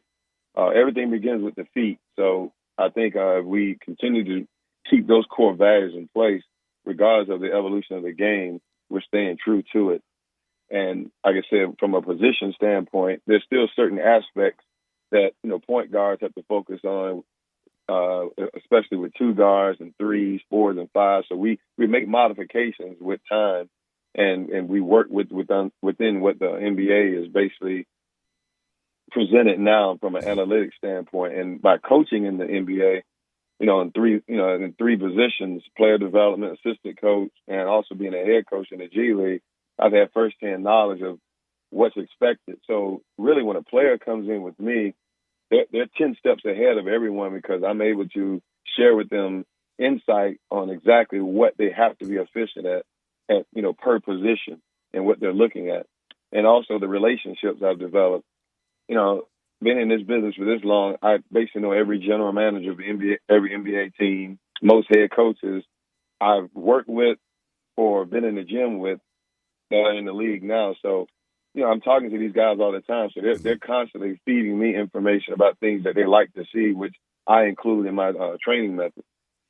Talking with Kevin Whitted here, opening up a player development service location here in Memphis, a brand new one that'll have a ribbon cutting tomorrow. So when you're dealing with a young basketball player, it's easy to get a kid to like shooting the basketball, scoring, playing the offensive end. How do you get a kid to really be able to lock down and become a good defender? Well, we do a lot of things in our player development system where it consists of transition, where we do a lot of things offensively, but we focus a lot on defense as well in terms of situations. So what the best way to teach defense is situational things. Just showing them how to slide their feet, how to properly set their hands. Those are byproducts. Those are automatic. What kids don't understand is how to pre-rotate. They don't know how to get in a position to help themselves before they get in a situation where they're ready to get beat. And the only way to teach those things are to put them in situational things consistently every day. So every time they come in, we have our development session, and part of the development session is setting things up from a situational standpoint, how to guard pick and roll, how to guard a DHO, which is a dribble handoff, how to get down the court and box someone in and keep them on one side of the floor but stay in front. Those are things you have to work on all the time when you're doing situational things, and that really impacts a player regardless of what level. And we try to do that as early as possible with kids after they get the age of 12 because their bodies are ready now to really make those adjustments in terms of the cutting, the moving, and having an understanding of why. And that's the key part. Is there one, I guess, bad habit, for lack of a better term, that you see from players that it is something that is commonly developed as kids grow up playing basketball? Well, I would say right off the bat, form shooting is an issue. A lot of kids they're not taught properly how to shoot the basketball. They don't, and that's something that's hurt a lot of players, particularly here in America. It's not an issue internationally. There are people teaching it properly if they're in the right place. That's a weakness. I would say footwork is another issue. A lot of kids think they have footwork, but when I say footwork, we really call it feet work. That means you have the ability to change directions, play at different speeds with balance. That's another thing. Balance. Players are off balance a lot, particularly early on. Some players that are advanced, they're playing with no balance, and we have to really help players with that. And the third thing we have to really focus in on players is their weak hand. At an early stage, most players are very right brain thinkers. What that means, the right side is really controlled. Left side thinkers. So that controls the right side, and we have to get both sides of the brain equally effective where you can use your offhand the same way you can use your strong hand. Because the players today are just, if you watch Kyrie Irving, you watch Steph Curry, you watch all the great guards, even Giannis, the small forward, Anthony Davis, all of these players can effectively play with both hands. And you have to have players today that have that gift. So you have to really emphasize those things in the workouts. And so we spend a lot of time on that. One of the things I also was reading about with your place, you not only train guys, on the court, but there's, off the court stuff that you do with them, right? Yes. Well, our mentorship program is, I'm just as passionate about that as well as the game, because we have to prepare players early on. Young men, young women, as they come in the gym, once they reach the age of 12 to 13, it's time to talk to them about, life skills, how to handle themselves with the media, how to effectively show up for an interview, how to address, certain people when it comes to certain settings, understanding, how to dress, how to appear. We also deal with financial literacy, which is, incredibly important for all athletes, because they need to know those things before they go to college, so they can learn how to manage their finances, early on, and learn the trials and errors. And we kind of put them in situations where they can learn those things, and have some failure, and we can kind of help them out of the hole and show them this is what you should be doing, this is what you need to stay away from. And then the academic side is important as well to us, SAT prep, learning how to study properly and manage your time. People think they need all day to study. You don't need all day to study. It's just how you do it. What is your learning style? Are you a visual learner? Are you a repetition learner? All those things, you have to put in place, because each athlete has different issues with different things that we have to focus on. And our job is to bring them in and identify those things early on and make sure that we can address them and then put them in the best situations where they can learn and continue to build on top of what they do effectively. Talking with Kevin Whitted, the former Tennessee Volunteer, opening up the new place over at 7288 East Shelby Drive. It's in the lower level of the Cornerstone Institutional Baptist Church. So if folks want to get more information, or they want to get their kids in, or what do they need to do? Well, we have a few ways. They can always go to our website. It's kevinwhittedbasketball.com. They can go to Kevin Whitted Basketball on Instagram. We also have Kevin Whitted Basketball on our Facebook page as well. So pretty much easy to get to us. Our phone number is 888-780-2216. You should be able to get myself or my assistant or whoever's working in the office at that time from a sales standpoint, and that's how you can get in contact with us. Well, certainly is outstanding. And the one thing we know, there is plenty of basketball talent around this city. Yes, a lot of talent, a lot of great players, male and female. It's just what they need. They need detailed teaching with information, insight, and demonstration. That's important, and that's how I was brought along so quickly, that's how I was able to become a professional, because I always had a lot of people around that had insight along with the information. And the demonstration is just as important. I think every player development coach, it's the trend now is trainer, which I don't like. I think that I think that's the most disrespectful thing to our industry, is to call yourself a trainer when we're teachers. We're player development coaches. We're there to help bring you along from a player development standpoint. So this city is full of athletes and full of players. They need player development on and off the court, where they can honestly come into a situation and leave effectively knowing how to succeed, not just arrive there, but how to succeed there and move beyond that. Yeah, I mean, there's no doubt that's great stuff. Do you enjoy kind of that the player development teaching side more than when you were the head coach? Does that or how do you kind of compare those two things? Well, I enjoy both. I think the player development side gives you a chance to really personally touch someone's life, because you build a different relationship with them on and off the court, where you're spending so much time working on so many things privately. You don't get that you don't quite get that type of intimacy with the player when you're coaching them, because you're with a group.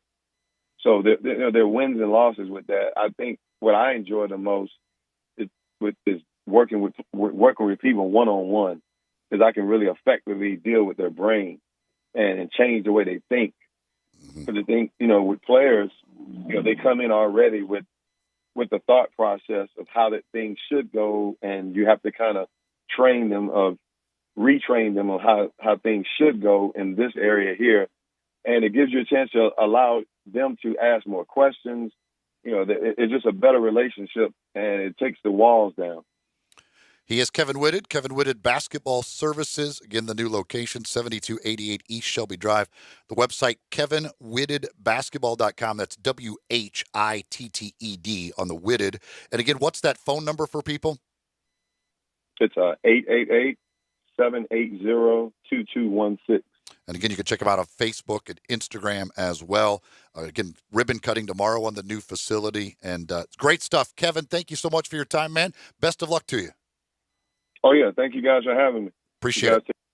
That's Kevin Whitted, former Tennessee Volunteer, guy that played in the professional ranks in the NBA a little bit, also coached in the D-League, was the head coach of the first ever coach of the Westchester Knicks, been around the D-League and now big into the player development. And again, if you've got a youngster or even a teenager or whatever, somebody in the college level, even trying to get to the NBA, he can help out. And so go check them out. Kevin Whitted Basketball Services, kevinwittedbasketball.com.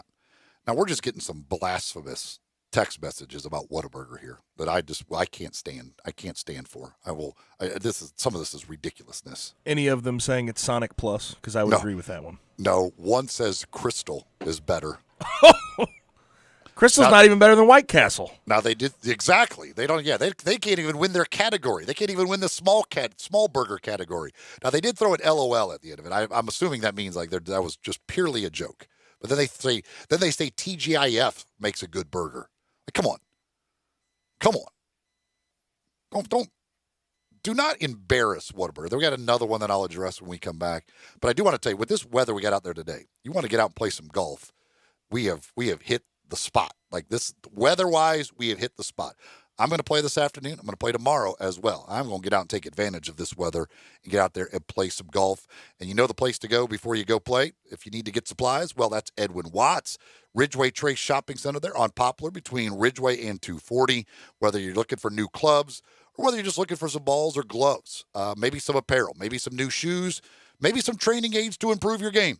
They got everything you possibly need over at Edwin Watts. All the new stuff as well. You could try it out in-store in their hitting bays, compare different clubs, see which works best for you, get fitted for clubs right there in the store, club repair, re-gripping. They do it all at Edwin Watts. Again, go see them. Ridgeway Trace Shopping Center. They're off Poplar between Ridgeway and 240 at Edwin Watts. Back to wrap up hour number 2 after this. Sport 56, 98.5 and 96.1.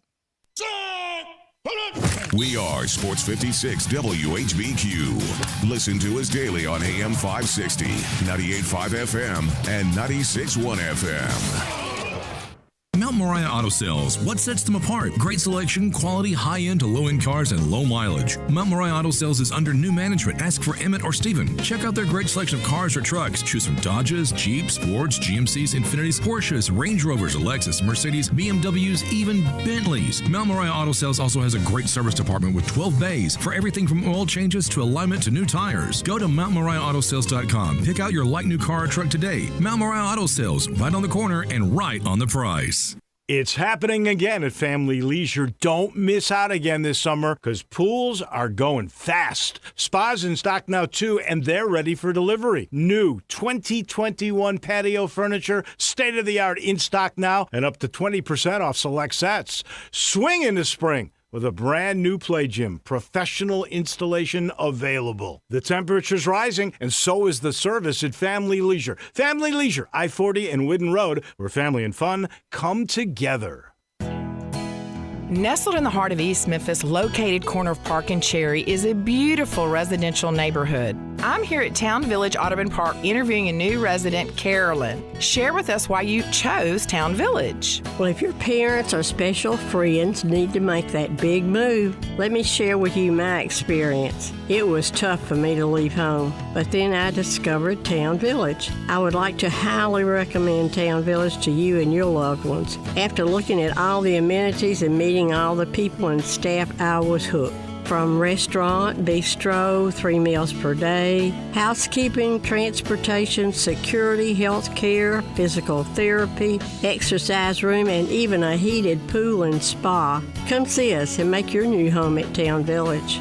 Visit us and call Daniel at Town Village Audubon Park at 901-374-7342. There's no place like home, Town Village. You've heard of James Gaddis Jewelers, but have you heard what they've done lately? Everything! A tremendous selection of diamonds and jewels, gold, silver, and much more. Lots of watches, tons of custom-made jewelry, fine gemstones, bracelets, necklaces, so many choices. Romantics will love the one-of-a-kind estate and vintage jewelry. James Gaddis has experts to help you with wedding and engagement rings, plus 2 repair experts for fine watches and jewelry. Layaway and financing available. James Gaddis Jewelers at 4900 Poplar. At Jason's Deli, when you're dining in or picking up curbside, you can expect wholesome food and no surprises, just delicious sandwiches, crisp salads, and quick quality meals made with the freshest ingredients and no artificial trans fats, MSG, high fructose corn syrup, or artificial colors and dyes. Around here, a lot of thought goes into what we put into our food and what we take out of it, because you're not just taking a bite, you're getting a taste of who we are. New items are constantly being created to expand our menu for all tastes and special diets with vegan and gluten-free options available. Convenience and on-time delivery you can count on. It's just a click away at jasonsdeli.com, so whether you need to feed 5 people or 5,000, the team at Jason's Deli, they have the credentials and the commitment to keep you satisfied. Freshness is nearby at Jason's Deli with locations at Ridgeway in the Park Place Center, Poplar and Highland, Germantown Road in Cordova, and on Goodman Road in Olive Branch. Jason's Deli. It's wholesome food and no surprises.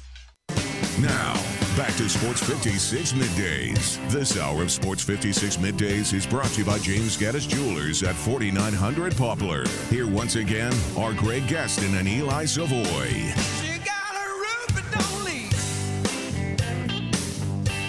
Again, if you want to text the show now, you can do so the same way you call the show.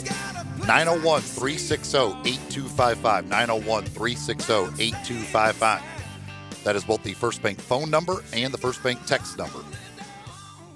Both one and the same now. You could call that number or text it either way. Of course, you can always hit us up on Facebook, YouTube, Twitch, Twitter. You could watch us live on any of those platforms, sports56whbq.com. We certainly welcome you to do that as well. But again, if you want to text us, 901-360-8255 is the text number. Somebody texted in, continuing our Whataburger discussion, trying to rain on my parade of the excitement of Whataburger making its way into the area.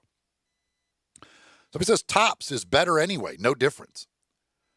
Listen, I'm not here to diss on Tops Burger. Tops Burger is fantastic. When I first moved here and somebody told me to go to Tops to get a burger, I was like, the barbecue place? And I was like, well, that doesn't make much sense. But I went in there and I had the burger and I was like, oh my gosh, like this is legit. That's a great burger. It's not Whataburger. It's just not Whataburger to me. It's this attitude of people telling me Crystal is better than it. All this stuff. This is the attitude that lost Whataburger when Whataburger was here. See, Eli, I don't know if I'm going burger for burger. If I'm just getting a cheeseburger from Tops and a cheeseburger from Whataburger, that's pretty close. That is relatively close. Whataburger comes in clutch. 1 spicy ketchup. Also, they have other things on the menu. But they also have the specialty burgers, right? They have the patty melt, which I really like. See, I don't know. What you and your patty melts. What is this patty melt? Why don't you like patty melts? I don't understand the patty melt. Do you not like the sauce on it or what? It's better. It's better. No. It's buttered bread. It gets melted down. It's fantastic. What do you have? Just give me the double. Just give me the double. I don't need nothing else. Just give me the double. So if you got a double cheeseburger from Tops and a double cheeseburger from You don't eat hamburgers, right? You No, get it's always, cheese on it's your always burger. cheeseburger. So if you got a double cheeseburger from Whataburger and a double cheeseburger from Tops, you don't think that's at least comparable? Hey, listen, Tops. Are you picking Whataburger every time? Whataburger, to me, beats everybody, any burger there is. There's not a burger that is in its class. It is up here. It's Michael Jordan without even a LeBron. I don't even think there's a LeBron. Tops can be Kobe. Really? I mean, great stuff. Just not Michael. So you've never had a burger better than a Whataburger? No. Wow. If you line up every burger, whatever, your In-N-Outs, your Five Guys, Tops, name the all burger. fast food style. Name the burger. Right? Any burger anywhere. I'm sure you could find a better burger in the United States of America somewhere. I like the burgers I make at home because I make massive burgers, but that's a little different. And on the Big Green Egg, oh goodness gracious! But restaurant burgers, fast food burgers. If you line them all up, I am choosing Whataburger 100% of the time. Even if I had eaten it the last 5 days, you said, all right, you got to go eat a burger. You want something different today? And I'd say, nope. Give me Whataburger again. It wins every day, every single time, 100% Whataburger wins. And that's not a knock on Tops. I'm not saying that's a knock on Tops. It's just not Whataburger. It's right there in the name. What a Burger. They are accurate. It's the most accurately named place in America. They couldn't be more accurate with their name. In-N-Out, I guess, is accurate too. You do go in, you do come out. I mean, that is accurate. That's very accurately named as well. I'd take In-N-Out over Whataburger. Gosh. Get out of here with that. Get out. Five Guys. Go Five Guys and Whataburger. Close. Go it's close. in and get out of here with that. No. But that's fine. That's less of a line at Whataburger when I go when it opens up. You stay elsewhere. Go to Crystal, you person. Go to Tops. Reduce the line at Whataburger when I go and that thing opens up later this year. Matt Moore up next. Sports 56 Middays.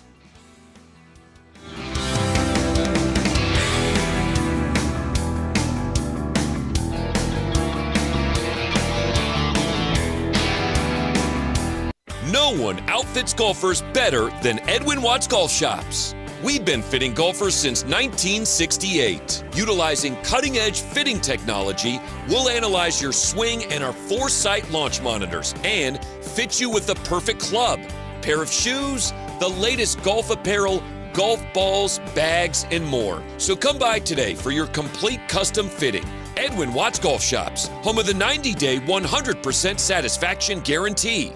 Finding great candidates to hire can be like, well, trying to find a needle in a haystack, but not with ZipRecruiter. Its powerful technology actively finds and invites qualified candidates to apply to your job. So while other companies might deliver a lot of hay, ZipRecruiter finds you the needle in the haystack. See why 4 out of 5 employers who post a job on ZipRecruiter get a quality candidate within the first day. Try ZipRecruiter for free at ZipRecruiter.com/find. That's ZipRecruiter.com/find. Hewlett & Dunn Boot and Clothing Company, we have it all. From handmade Amish leather belts, fine and casual clothing, boots, casual boots, work boots, fancy boots, and even safety-toed boots. Lots of cowboy hats to choose from, even Nebo lights, Orco hard coolers, good-looking duckhead dress shirts, duckhead caps, shorts, and pants. Tons of jeans from Ariat, Wrangler, Devil Dog, and Kimes Ranch jeans. At Hewlett & Dunn, we have a great selection of Old South t-shirts and caps, fine clothing from dress to casual to Sunday best. Enjoy choosing from UFO's orthopedic-approved shoes. Hewlett & Dunn Boot and Clothing Company. Boots of every size, every color, every skin. Safety toes, shoes, and great quality hiking boots. Hewlett & Dunn Boots and Clothing Company. 111 North Center Street, Collierville. Hewlett & Dunn.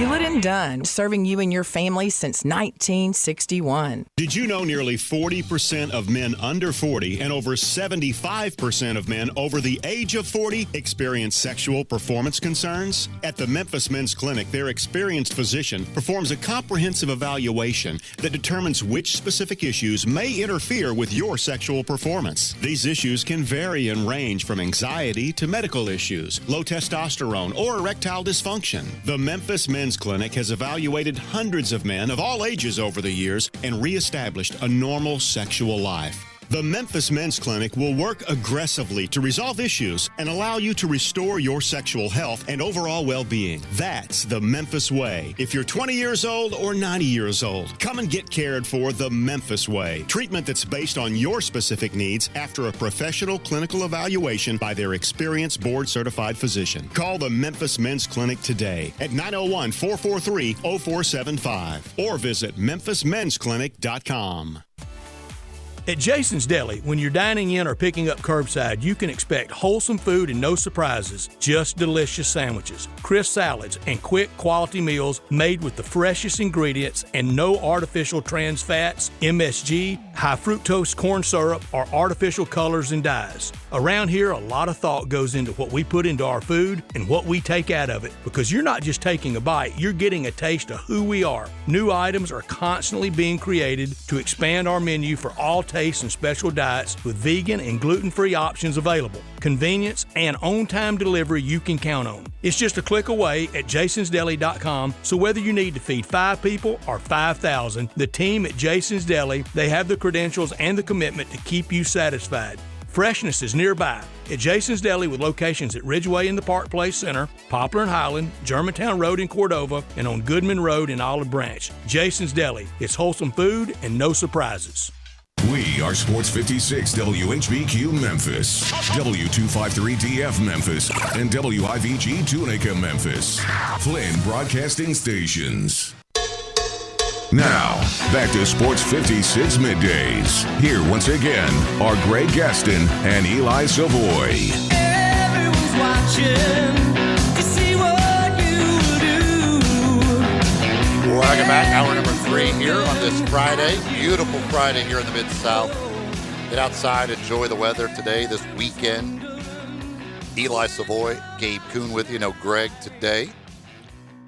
Been talking a lot of Grizzlies, and we're going to continue that conversation with our buddy Matt Moore at HP Basketball or at Matt Moore, TAN. He's from the Action Network, therefore the TAN. Always great to have Matt on the program, talking Grizzlies, talking NBA basketball, and he joins us now here on Sports 56 Middays. Hey, Matt.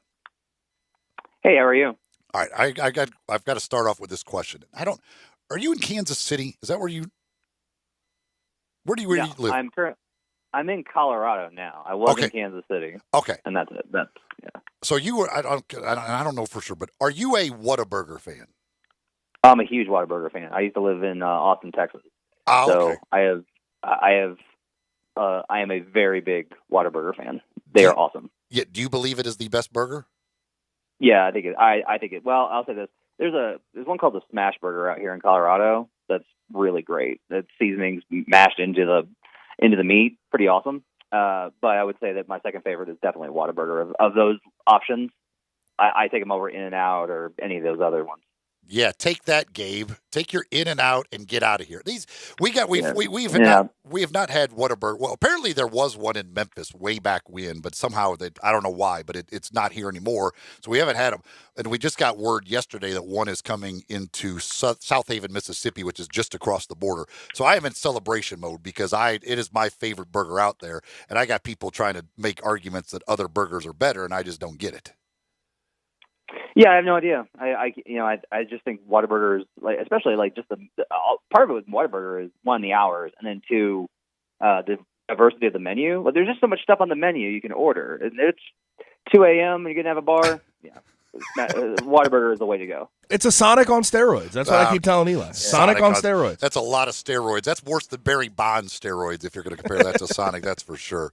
Well, Matt, last night the Grizzlies, we're still trying to figure out what the heck happened. Maybe the news of Whataburger got them so excited that they forgot to play a basketball game. But they have now lost here in the last couple of weeks to a Clippers team that had none of its players, basically. Luke Kennard and Terrence Mann lit them up. They lost to the Orlando Magic when Mo Wagner and Dwayne Bacon went off on them. And now last night, it's Corey Joseph and Wayne Ellington lighting them up. If you're a playoff team and you're battling in this positioning here, you can't be losing these games. I mean, you can, because they are. I think, look, I think part of this, though, is the expectations game is really funny here. They had a run where they were beating good teams and competing with everybody. This is an inconsistent squad. We've seen this for 2 years now, which is what you should expect from a young team. Like, they are inconsistent. They are going to have these stretches where they do not play well versus any of these teams, including the bad ones. And they're going to have stretches where they look absolutely terrific. Like, this is the whole thing with them. Is it's impossible to kind of decipher who they are. Their identity is a mess, and that, I think, is the biggest issue. Along that line, since Jaren Jackson Jr. has been back, the Grizzlies are now 1-6 when he plays and 3-0 when he does not play. Do you believe with a guy like Jaren Jackson Jr., and for whatever reason, I don't know why, that they won't put him in the starting lineup, they continue to bring him off the bench, that he can it can mess up the chemistry and the rotations, and that can cause the team to be worse when he's playing? I mean, I think I would think of the other way, which is you got to win your Jaren minutes. Like that's where I would get to, is like, what's the best position for us to win the Jaren minutes when he's playing? I think this is a lot of it. Is maybe I would think that he can make the starters better, doesn't have to do as much, and then let the bench unit be the bench unit. Like, there's just been a lot of meddling with the bench unit that was one of the best in the league through 3/4 of the season. And that to me is like a huge problem. Like, when Jaren's minus 14 coming off the bench, I get that, like, Ja was minus 10 last night, got outscored by 10 with Ja. Can't have that happen either. But I would be looking to try and find ways to get Jaren. You have to win Jaren's minutes. Like, those are the most vital minutes in terms of, like, you can't have him being this huge drag off the second unit. If that means you got to, like, compensate for him while he gets back up to speed, I think that's what you do. Because the starters have been good, but, like, look, they've been a little shaky since Ja came back, because Ja was coming back from injury. I just think short-term, long-term, the best option is for you to get back to trying to win games with your best players and give them the best opportunity to succeed. The other part that has been puzzling is the Justice Winslow thing. They went to him as the backup point guard, and Tyus Jones wasn't playing. That did not work out. Justice was bad. Now they have gone back to Tyus Jones, and Justice does not get off the bench. Last night, John Conchar is playing, and Justice Winslow is not. What do you think Justice Winslow is? That's a good question. I think it is a very, because I think his best time in Miami was kind of when he was when he basically was the point guard, but yeah, because he's shooting 12% from 3-point range. Like, but in Miami, he actually knocked down some threes. Here, he literally can't make a three. So I don't know how to use him. That's one of the problems, is that his 3-point shooting was inconsistent in Miami, and he had a season where it ticked up, and it was like, okay, like, this is who he is, and then he got hurt, and then everything kind of changed after that. I think one of the things with Winslow is there's a number of players throughout the history of the league you can look at and just go, like, they were a mystery. Like, you just couldn't figure out how to unlock them, and that's really been who he's been. I agree that the best look for them in his career was when he was playing point, and the idea was, hey, we'll have Jaren and we'll have Ja, and then we'll have another ball handler who can also shoot and is athletic. And, like, the idea was really good. It just hasn't worked in practice. And it's been so bad. Like, this is a short-term versus long-term question. Is, like, do you believe that he can never get back to that? I'll also say this, though. Like, look at Josh Richardson, who I like a lot as a player. Great in Miami. Goes to Philadelphia. Like, not great. He's been a drag on Dallas, honestly. Like, can't shoot. Not a defensive stopper. Miami's one of those teams like San Antonio where you really need to consider everything with a caveat of, okay, yeah, but he was with that team. Well, he was with the Heat, and they make everybody look good because of their system. And so, like, that I think is part of the equation. I think it's possible that Justice gets healthy and that he's a really good NBA player. I don't know if he'll be in Memphis then.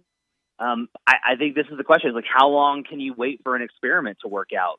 Because it's been so bad this season that I would be very tempted to move on. Well, and that's we discussed this earlier. Now that he is literally not playing, like, is this a sign that they're saying, like, we give up and they're not even going to pick up the option, or is this it's not working this year? Let's pull the plug. We'll pick up the option and hope with an entire offseason where he's actually healthy and, a training camp, everything else where he can get used to playing with these guys, because we threw him in there not being having never played with these guys. And we see next year if we can kind of, as you said, unlock that talent. I mean, you have to pick up the option, don't you? I don't know. You have to. I mean, I'd say like you traded what you traded, right? So it's sunk cost, and that's bad. But I think I would already say, like, you cost yourself a playoff spot last year trading Jay Crowder. Like, I just think you did. And Solomon Hill. Those guys were really good for the team last year. As much as Jay's advanced numbers were rough, I still think they would have helped him get in the playoffs. But it's like sunk cost now. It's gone. I don't know that you chase. Do you chase bad money after good? Like that's I think is one of the things with Winslow, and you can pick up the option and give it another year for sure. But then if you don't invest in him, is he going to want to resign? The other thing is you said, like, okay, if we wait into the offseason and get him healthy, like how many off seasons is it going to take for him to get healthy? And again, I don't blame guys for injury. It's not their fault. Like they don't. Nobody chooses that. It's not a choice you make. It just happens. But you say, like, him not playing. If he's not playing, I assume, like, oh, he's probably not healthy, even if he's not listed on the injury report. So this is like, that's just where I'm at with him, is I'm like, I have to assume that there's something physically wrong, because that's what's been happening so often. I think it's a really tough spot. I do think that one of the issues here is you can keep trying to figure this out and trying to find ways to make it work, but look at all the other guys that you have playing well. Like, look at all the other young guys that you have really playing well on this team this year. And then you have really one guy that's come in and been a huge problem in terms of making those lineups work. So I think it's tough to figure out. I would look at sign and trade options. Those are the kind of things that I would be looking at if I were the Grizzlies. Talking with Matt Moore from the Action Network. Ja Morant made the statement the other night on TNT, calling himself a top 5 point guard. No, I mean, nobody really believes right now he is a top 5 point guard in the league, because it's a pretty darn stacked position. But is it good for a young player to make those statements? Yeah, I don't think it's bad. I think that's pretty common. I think if you ask most star players, they're going to list themselves as top 5 of their position. Yeah. They also, nobody's going to catch them on the spot and be like, okay, well, let me list these 5 off to you. Yeah. Steph, Kyrie, Harden, that's 3 right there. Westbrook, Chris Paul. Are you better than all 5 of those guys? You can make the argument for Westbrook. Okay. But then you just move on. And so it gets a little tough to try and make that argument. But you'd rather have that. I don't know. There's value to being the humble guy that's like, hey, I'm just trying to be the best player I can be. I'm not going to worry about everything else. But that's not his style. And I think there is, to have a young guy as your franchise star that wants to be truly great is a good thing, as long as the work goes with it. If you say, like, I'm a top 5 point guard in this league and I want to be number 1 and I will do whatever it takes to get there, that's what you want. That's the differential between the two, and that's what you have to watch out for. We've seen times this year where, last night he made 4 threes. He's, his shot is inconsistent, especially from 3-point range. What do you see as the next thing in the development of Ja Morant? I think there's so much there that's already there. He's got such a good floater. He's able to put guys in jail. The explosiveness is obviously there. He's going to want to work on more counter moves that don't rely on athleticism, because eventually the injuries are going to come, and you want to be able to be prepared for that moment. I've just shifted to that line of thinking, is with how many guys we see suffering injuries now, not just this season and this messed up schedule, but overall. Like, I want you prepared for what happens when you ask your body to do something and it's like, I don't know if we can do that. You need to be able to have those counter moves. Look, the 3-point consistency, I think, is something that can come over time. That's just he's got enough. Like, the form doesn't bother me at this point. The repetition is good enough. He does have those. If you're able to be a good shooter some nights, then repetition and control, I think, will do it. My biggest thing with him is honestly late game situations, understanding time and score, understanding the need to value possessions late. Like, they've given away games And it's not just because of Ja by any means, because he's made spectacular plays as well, but he's always going for the home run. He's always going for the biggest play imaginable and understanding, like, no, like, you want to control the game and get the shot that you want. That's what you want to get. What is your thought, by the way? We've had, it started with Luka, Mark Cuban, then we had the comments from LeBron. What's your feeling on the play-in? Love it. Are you kidding me? This is great. Like, the games matter. Yeah. This is all I think you want. Like, go back to March. Those games were miserable because, they were all non-conference games that had no impact on the standings, and there was no stake. Everyone was exhausted. Everyone was miserable. It was, quite honestly, just miserable basketball. And now, it's like every single night, it's like, man, if you lose this game, there's a good chance that you're going to be playing. That's 2 games. And if you don't want to, the argument is you work all year for a 7th seed and then you could just get knocked out. Okay, 2 things. 1, you don't want to be in that situation. Get better than a 7th seed. Second, and if you're like, well, we had injuries. No, you had injuries to 2 guys. You had injuries to 2 guys, LeBron. That's it.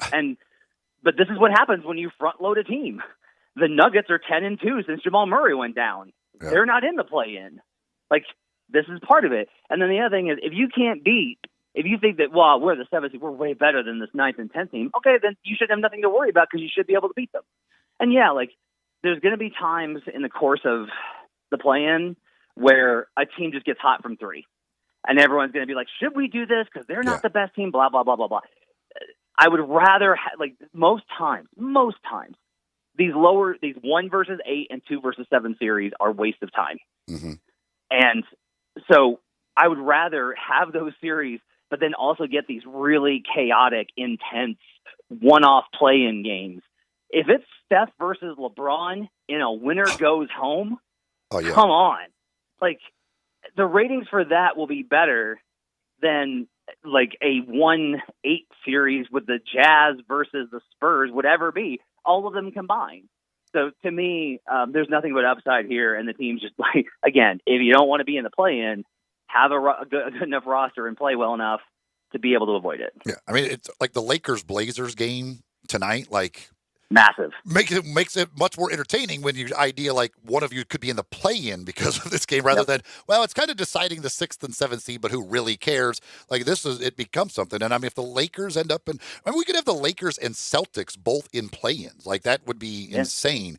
The Grizzlies, it looks to me like the Grizzlies are going to be either 8 or 9.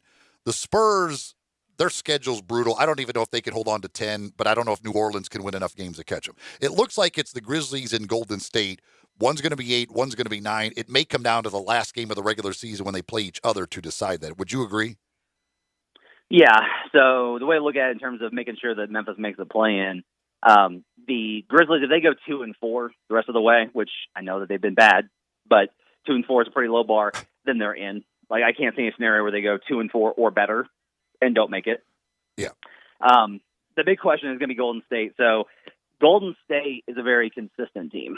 They're kind of the anti-Grizzlies, where they don't beat anybody better than them. If you're a better team than Golden State, you can handle them pretty easily. But if you're worse than them, they are going to win 80% of the time. They are excellent versus bad teams. They have very few bad teams left on their schedule. They have a tough schedule. So this opens the door. That last game is going to be huge. This is another great thing about the play-in, where you're like, well, what's the difference between 8 and 9? It's huge. Yes. In the 8th seed, one, you get 2 cracks at making the play-in. You lose the first one, you win the second one, you're in. 2, you get home court in that second game. So, the 8 versus the 9 is absolutely massive. It is a huge difference. I do think it's going to come down to that last game, and it should be a fun one. Hopefully Memphis can right the track before they get to that game. And I'm sure deep down the NBA in a lot of ways the Spurs are the Spurs, but if they could get New Orleans to catch the Spurs and get in there in 10, and you could get Zion versus Ja, and then LeBron versus Steph Curry as your 2 Western Conference play-in games, that they would be fine with that. Yeah, that's true. But here, the Pelicans have Philly tonight. They beat them the last time out. This will be interesting. I can't believe I'm going to say this, man. Eli, the Kings, if they win tonight, they win tiebreaker over the Spurs. And if the Kings go 4-2 down the stretch and the Spurs go 2-4 or worse down the stretch, the Sacramento Kings will be the 10th seed. Like, wow, I had kind of given up on them. Yeah, they're alive. I was like, there's no way. And then I looked at it this morning and was like, well, I'll be like, yeah, they can absolutely catch. This is what's great. Like, Spurs Kings tonight should be an absolutely irrelevant contest. Yes. There should be nothing meaningful about this game in the season. And now it's like, look, if the Kings win this game, they got a real chance. Like, they have a real chance of getting into the 10th seed and having a shot versus Memphis. Like, it's huge for and I know Kings fans are like, we don't want this because that means Luke Walton survives. There's a lot that rides on these games. If the Spurs don't beat the Kings tonight, I'm not sure the Spurs are going to win another game. Yep. I mean, it's tough. Like this schedule, they got bad luck with the way their schedule worked out. Yeah. Like this last 15 games was just ridiculous. Yeah. I mean, you know, and some of this is like they've been really good versus the bad teams. They've one of the better records in the West versus the teams under 500. But you do have to create enough padding for yourself. I also think this is why they needed to move Marcus Aldridge in the offseason and have gotten themselves another addition. Like, Aldridge was very clearly a drain on their lineups, but they lost him and didn't add anything back. And that's been their issue, is like they got nothing back. And so they just lost this huge piece. And then the underrated part for them is Derek White went down. And once that happened, the Spurs really did fall off a cliff. So, yeah, the Spurs are in real danger of missing the play-in. Boy, if the Kings got in, and let's say the Lakers end up ahead of Portland, if you could have Damian Lillard, Steph Curry, Ja Morant, De'Aaron Fox, it would be a point guard exhibition in the play-ins. Yeah. Like I mean, this is what's great. If you either get LeBron versus Steph, or you get Dame versus Steph, and then the loser of that would likely face Ja. I mean, it's absolutely, it's great. Like, this is, again, the games have meaning, the games have matter, and if you're the Grizzlies and you're a team that's inconsistent but has very high ceilings, this is perfect for you. Yeah, like, no question. Play well in one or two games, and you're in the playoffs. So it should be a lot of fun down the stretch. No doubt about it. It's always fun talking with Matt Moore from the Action Network. He is at HP Basketball or at Matt Moore, TAN. I did want to ask you, just because obviously with the Action Network, you guys look at everything from the betting perspective. Right now, because of the Lakers situation, if you're betting, who would you bet on to win the championship? So I tend to take finals matchup positions because the odds are longer. I have a lot of Nets Lakers, and I have a lot of Clippers of Clippers Nets. Those are the two that I have the biggest.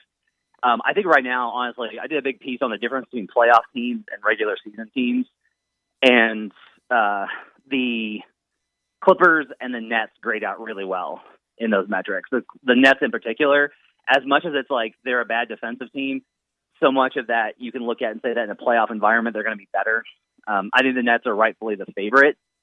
I also think, like, look, if you bet, I'll tell you this: if you bet $100 on the Lakers every single year since 2000, every single year, and that's with that stretch after Kobe, where like they were one of the worst teams in franchise history, et cetera, et cetera, et cetera. If you bet $100 on the Lakers every year since 2000, you are up $375.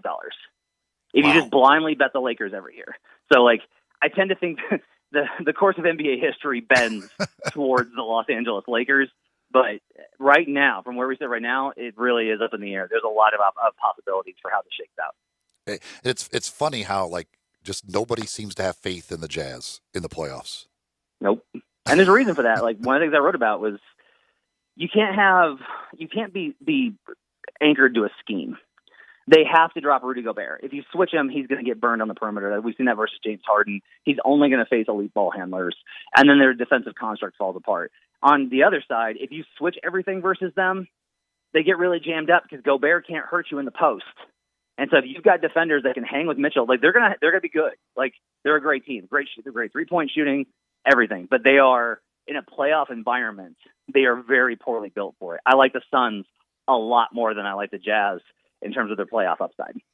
He is Matt Moore from the Action Network. You check it out. It's great stuff at the Action Network, especially with the gambling legal here now in the state of Tennessee. Folks, you need to check that out and check him out as well. Matt, always appreciate it, man. Thank you. Anytime for you, man. Take care. All right. Matt Moore from the Action Network and a Whataburger fan. Smart guy. I knew he was smart. Trying to talk about In-N-Out. Get that In-N-Out. You're trying to get a reaction out of me.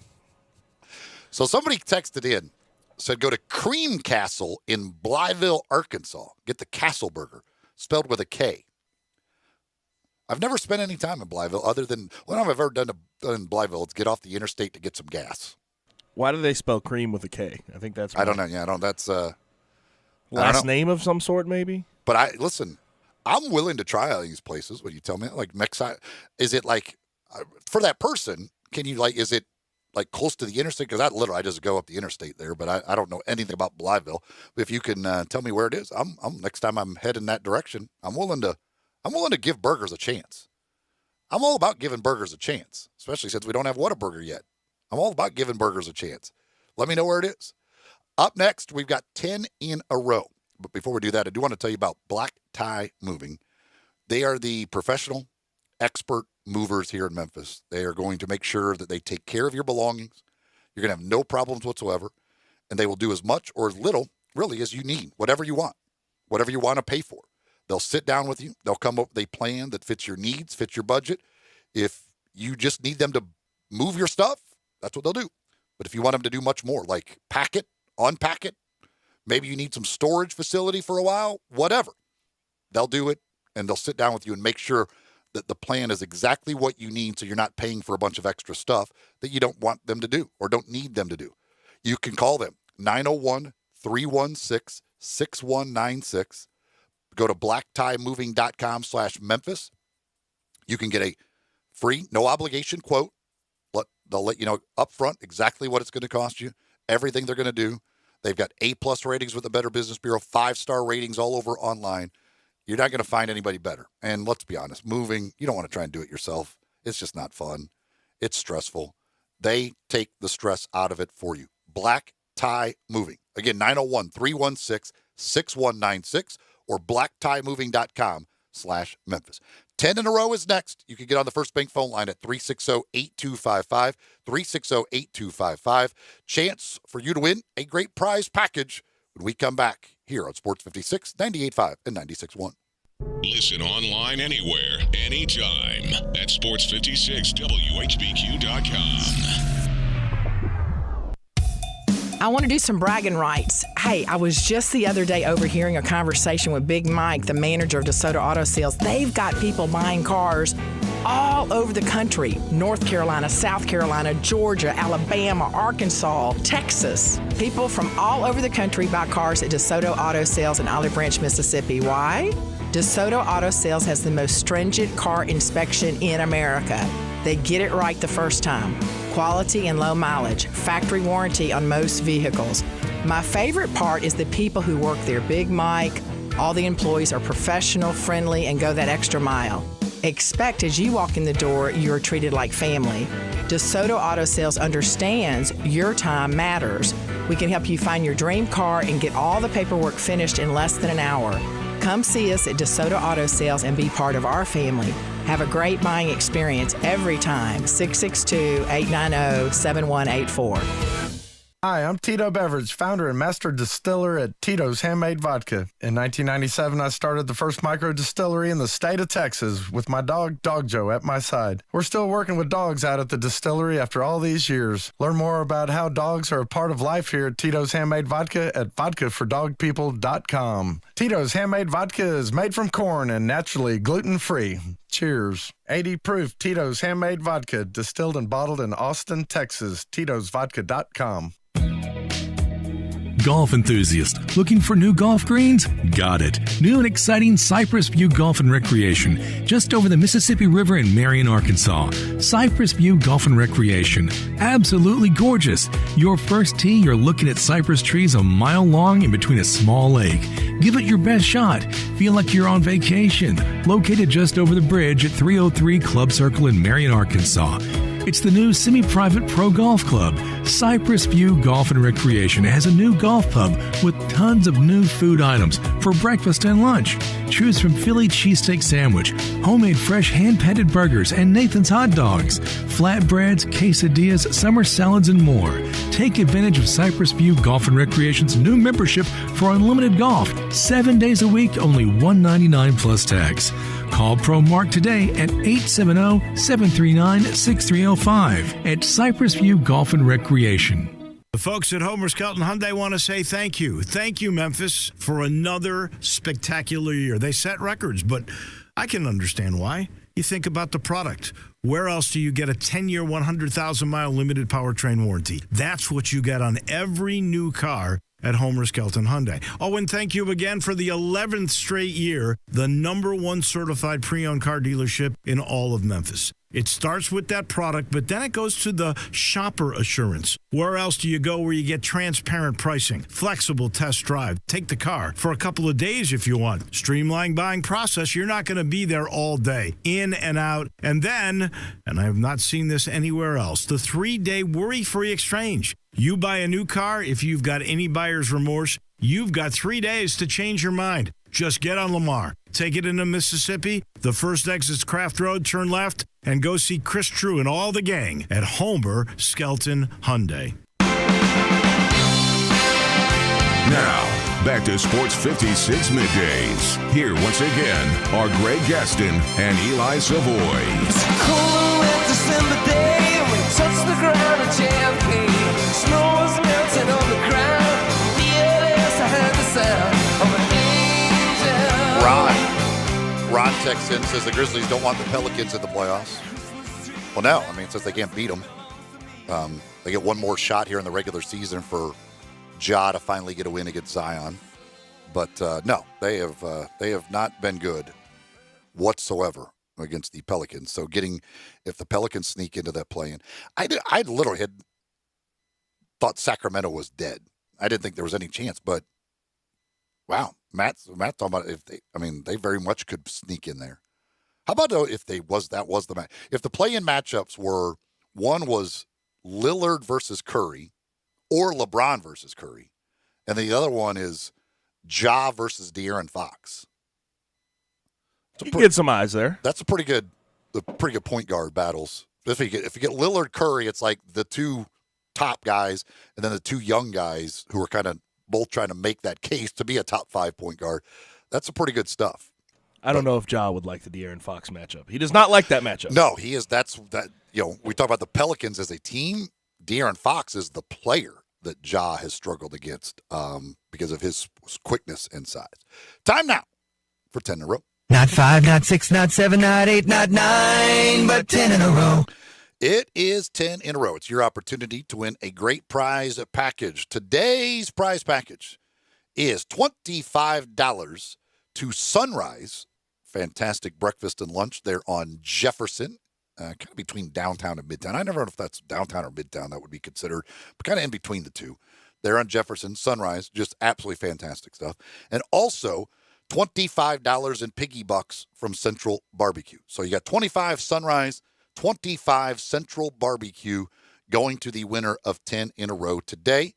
The phone number to play is 360-8255. And here is the category for today. 50-point games this season in the NBA. So I will give you a player's name. If he has scored 50 or more in a game this year, then he is a yes. If he has not had a 50-point game this season, and again, this season, maybe he's had one in the past or whatever, that doesn't matter.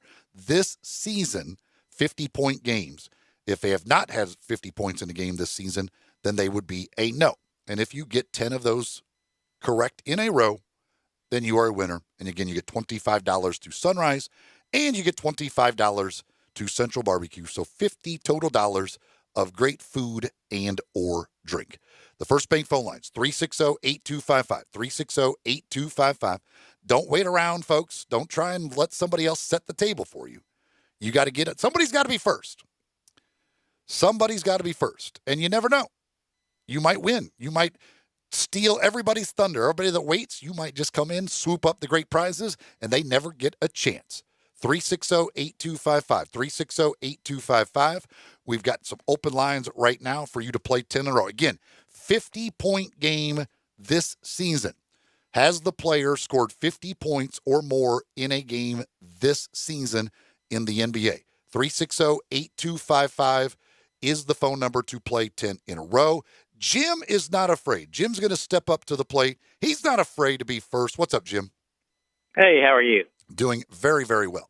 All right, again, 50-point games this season. Jason Tatum. Yes. LeBron James. No. Zion Williamson. No. Trae Young. No. Steph Curry. Yes. Zach LaVine. No. Ooh. Good run, though. Very good run. That's a good start. He just gave you 6 on the first list right there, basically. He got through 5, and we know he missed on number 6. So this is not that hard of a category. 360-8255. 360-8255.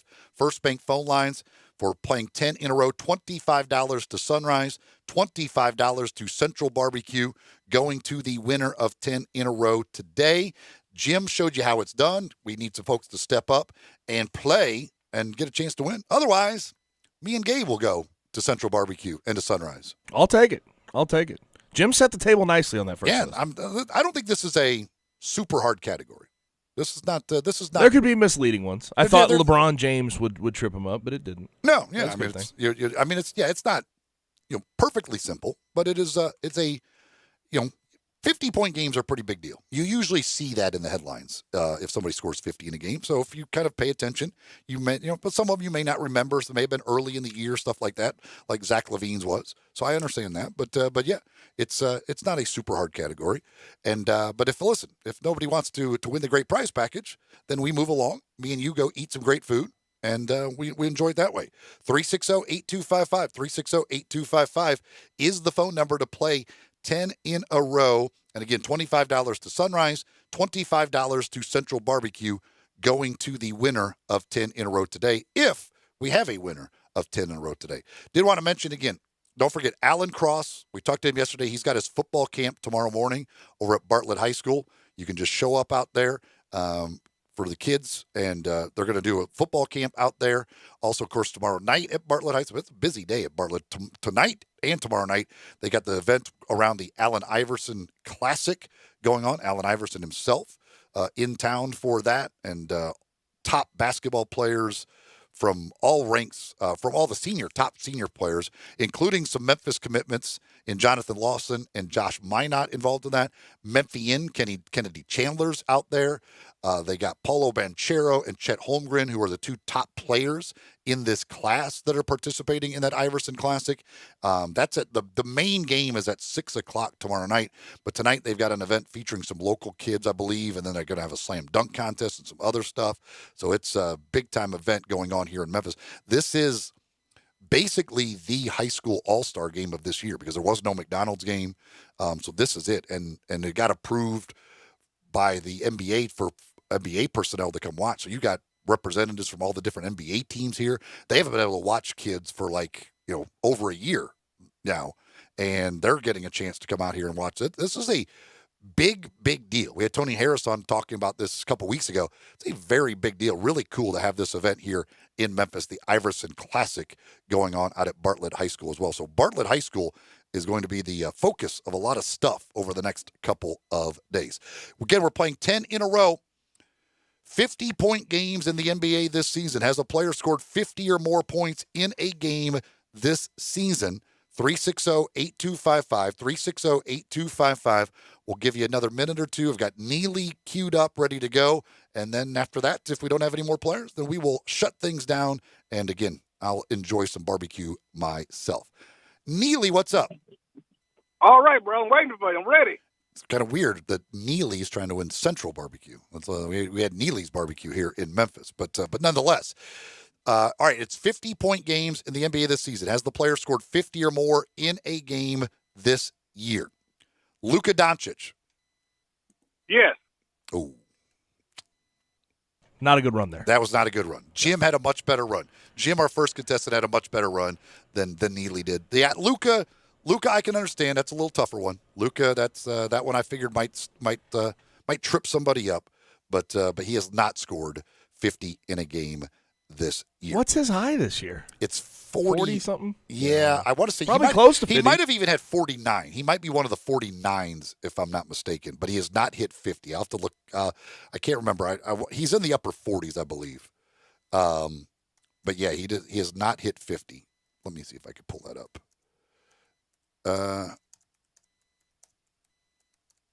It was because I was actually surprised. He was one that I was surprised on. I was thinking that he had a 50-point game. His top is 46. He had a 46-point game was his top game this season. 46 for Luka. No 50-point games. All right, so we got a couple of folks getting in line here, it looks like. Again, if we don't, once we run out of callers, we're gonna shut this down. So if you want a chance to win, get on the line now. 360-8255. 360-8255. $25 to Sunrise, $25 to Central Barbecue, both going to the winner. Let's see what Harry can do. Hello, Harry. Hey, guys. How are you? Doing very well. All right, Harry, 50-point games this season in the NBA. Jason Tatum. Yes. LeBron James. No. Zion Williamson. No. Trae Young. No. Steph Curry. Yes. Zach LaVine. Yes. Kyrie Irving. No. Fred VanVleet. No. Ooh. That was one of those I thought you might think like he wouldn't put Fred VanVleet on the list unless he's a yes. but because you off the surface you think no, he didn't score 50 in a game, but no, he did. He did. Fred VanVleet did. He's got one of the 50-point games in the NBA this year. But but I thought maybe you have to kind of think about it. Would he really put Fred VanVleet on there if he didn't score 50? 360-8255, 360-8255. We are making big time progress on list number 1. We have gone nowhere on list number 2. Let's see if Bobby can change that. Hello, Bobby. Hey, guys. How's it going? Doing good, Bobby. Here we go. Luka Doncic. No. Russell Westbrook. No. Bradley Beal. Yes. Nikola Jokic.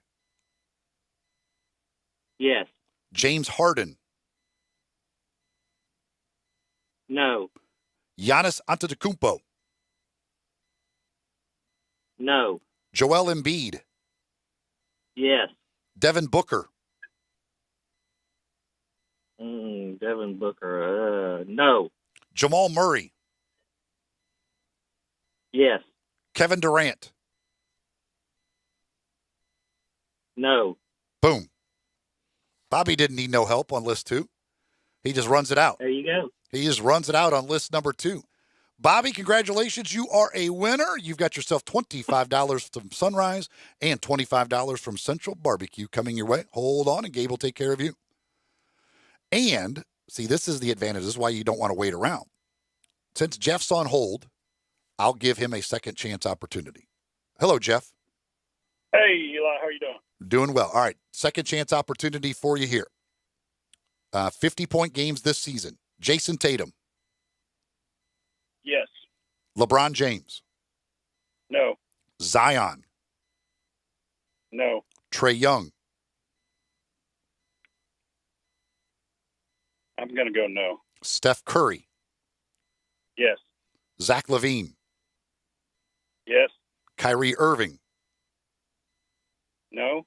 Fred VanVleet. Yes. Donovan Mitchell. No. Kevin Porter Jr. Yes. Boom. Double winner. See, it pays to get on hold. You got to call in. You want to be on hold. If the other guy wins, you get a second chance. And boom, Jeff is a second chance winner. Congratulations, Jeff. We'll hook you up with some gift certificates as well. That's how it's done. That's how you play 10 in a row. Congratulations to both Bobby and Jeff for winning. That's why we've had 2 winners. He's seemingly just about every week, it seems like recently, where guys have won the second chance. So congratulations to them. New Life Medical Center, 9160 Highway 64. Primary and urgent care for whatever's ailing you, they'll treat you over at New Life Medical Center. Also with COVID testing available for you. 7:30 to 5 Monday through Friday, 9 to 1 on Saturday are the hours. They also do testosterone replacement therapy for the guys out there. They've got some weight loss. They got a new weight loss program that they're going to be launching here very soon. I was talking to Tim over there at New Life Medical Center last week, as a matter of fact. No appointment necessary. You can go by and see them. If you need to get a physical, they do that. Whatever it is, if you're feeling sick or just need some preventative maintenance, I like to call it, go see the folks over at New Life Medical Center. Again, 7:30 to 5 Monday through Friday, and 9 to 1 on Saturday at 9160 Highway 64, New Life Medical Center. We'll be back to wrap things up right after this here on Sports 56, 98.5 and 96.1. Do you know who I am? Who are you? I'm Superfly TNT. Johnny Radio. Where do you want to be? 1 to 3? Right here with me. Sports 56, 98.5, 96.1 FM, Monday through Friday. This is Sports 56 Happy Hour, your good buddy Johnny Radio.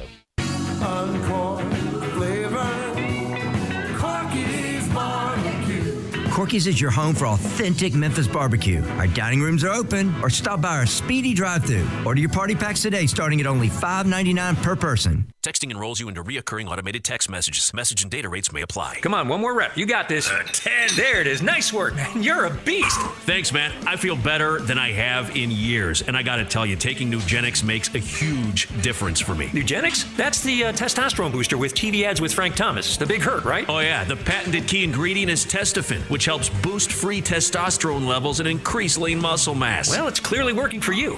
Hey, are they still giving out complimentary bottles for people to try it for themselves? Yeah, Nugenix is a great way to increase lean muscle and feel stronger with more energy and endurance. Man, I need to get a complimentary bottle of Nugenix. No problem. You just got to send them a text. Text both to 42424 right now for your complimentary bottle of Nugenix, the #1 selling free testosterone booster at GNC. Plus, text now and we'll include a bottle of new Nugenix Thermo, our most powerful fat incinerator ever, to help get you back into shape fast, absolutely free. Text BOTH to 42424. That's both to 42424. It's happening again at Family Leisure. Don't miss out again this summer because pools are going fast. Spas in stock now too, and they're ready for delivery. New 2021 patio furniture, state-of-the-art in stock now, and up to 20% off select sets. Swing into spring with a brand new play gym, professional installation available. The temperature's rising, and so is the service at Family Leisure. Family Leisure, I-40 and Whidden Road, where family and fun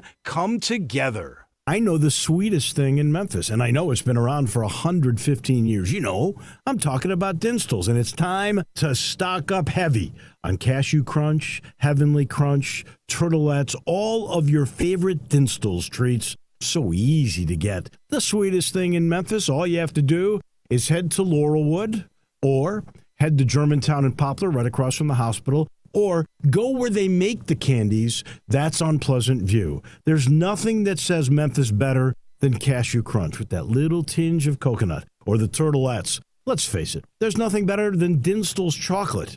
That's the mainstay of all candies, isn't it? Milk chocolate, although their dark chocolate is pretty darn good. And if you get the peppermint with the dark chocolate and put it in the freezer, you're going to love it. So many ways to love Dinstall's. Stock up heavy on all of your favorite Dinstall's treats. 115 years of making Memphis oh so sweet. For over 8 decades, America's farmers have counted on the Little Red Tractor from Case IH, the Farmall, to help them make short work of their demanding chores. Well, Mid-South Ag can show you they aren't just for farms anymore. With horsepower ranging from 30 to 105, plus an army of attachments, they can tackle every chore on your to-do list, from hauling and mowing to loading and towing and then some. Stop by Mid-South Ag Equipment or call 662-890-3141 to find a Case IH Farmall that's right for you. Now, back to Sports 56 Middays. Here once again are Greg Gaston and Eli Savoy.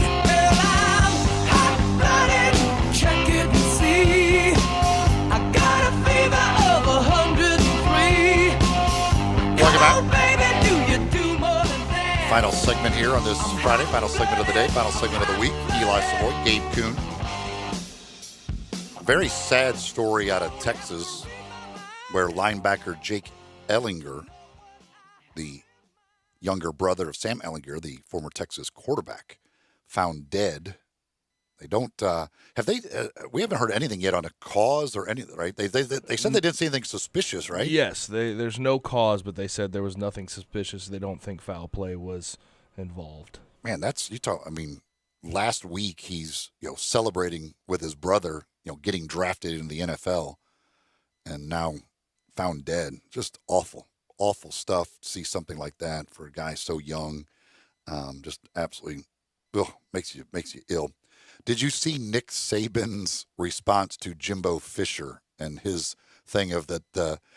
Jimbo Fisher was at one of these speaking engagements to some Texas A&M group or whatever, and was asked about Alabama and what it's going to basically is asked, is it going to take like Nick Saban retiring to be able to beat Alabama? And he said, "No, we're going to beat their blank. Well, while Nick Saban's there." And Nick Saban was somewhere with a media availability or something, and somebody said, "What do you have a response to Jimbo saying that they're going to beat you guys, or he's going to beat you?" And he said, "In golf."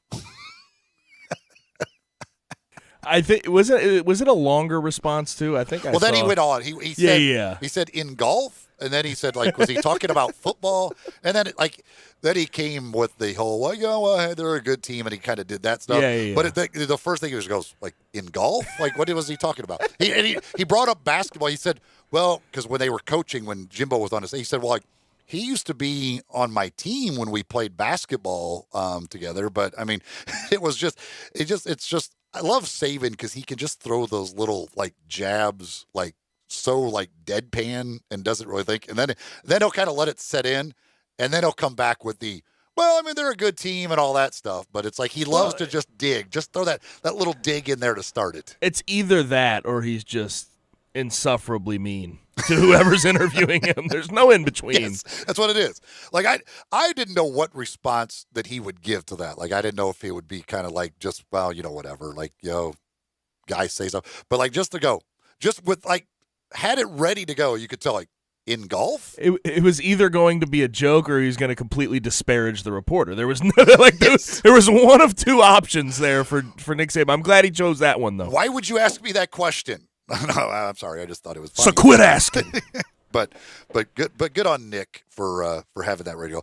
The Jake Paul Floyd Mayweather thing yesterday. What?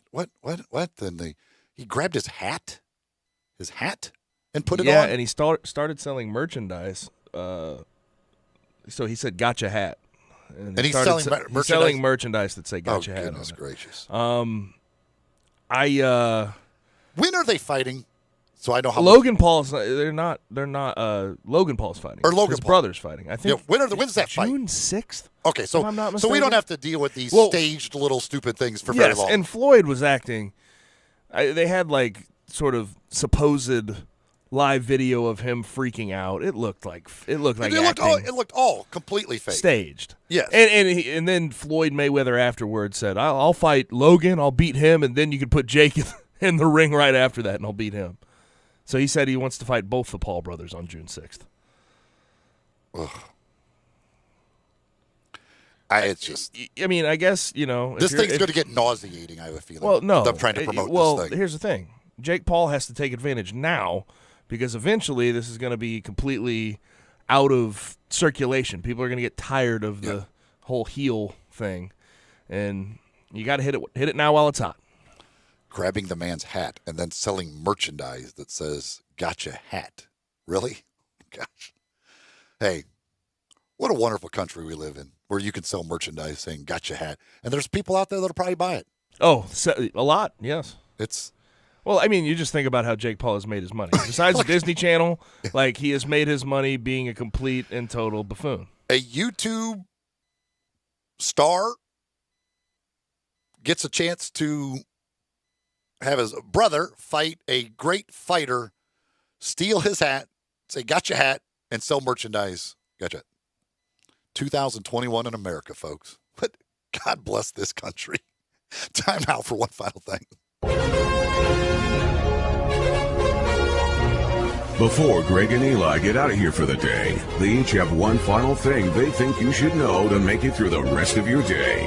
So here are Greg and Eli with one final thing. All right, Gabe, I need a prediction from you. I'm here for it. The football from Tom Brady's first touchdown pass in the NFL is going to be auctioned off this weekend. What do you think it goes for? Do you have a starting price for me? I do not. I don't know.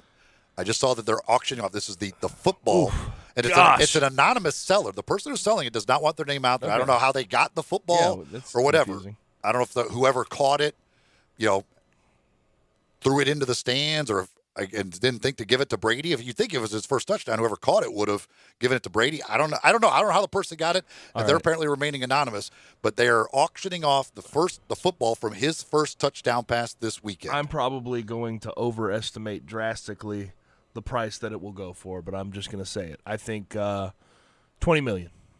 Whoa! I mean, you're talking about the football GOAT, right? I mean, more or less. And this is his first touchdown pass. Wow! I mean, you got to think about it. That should be in the Hall of Fame. That shouldn't be in a random collector's hands. I would like to know how the person got the football. Like I have not seen, and I didn't read the full story. I don't know how I don't understand why Tom Brady didn't get that football, or if he did he then give it to somebody? Because if it's an auction, I feel like that price is going to get driven up something crazy. That's probably a little high, isn't it?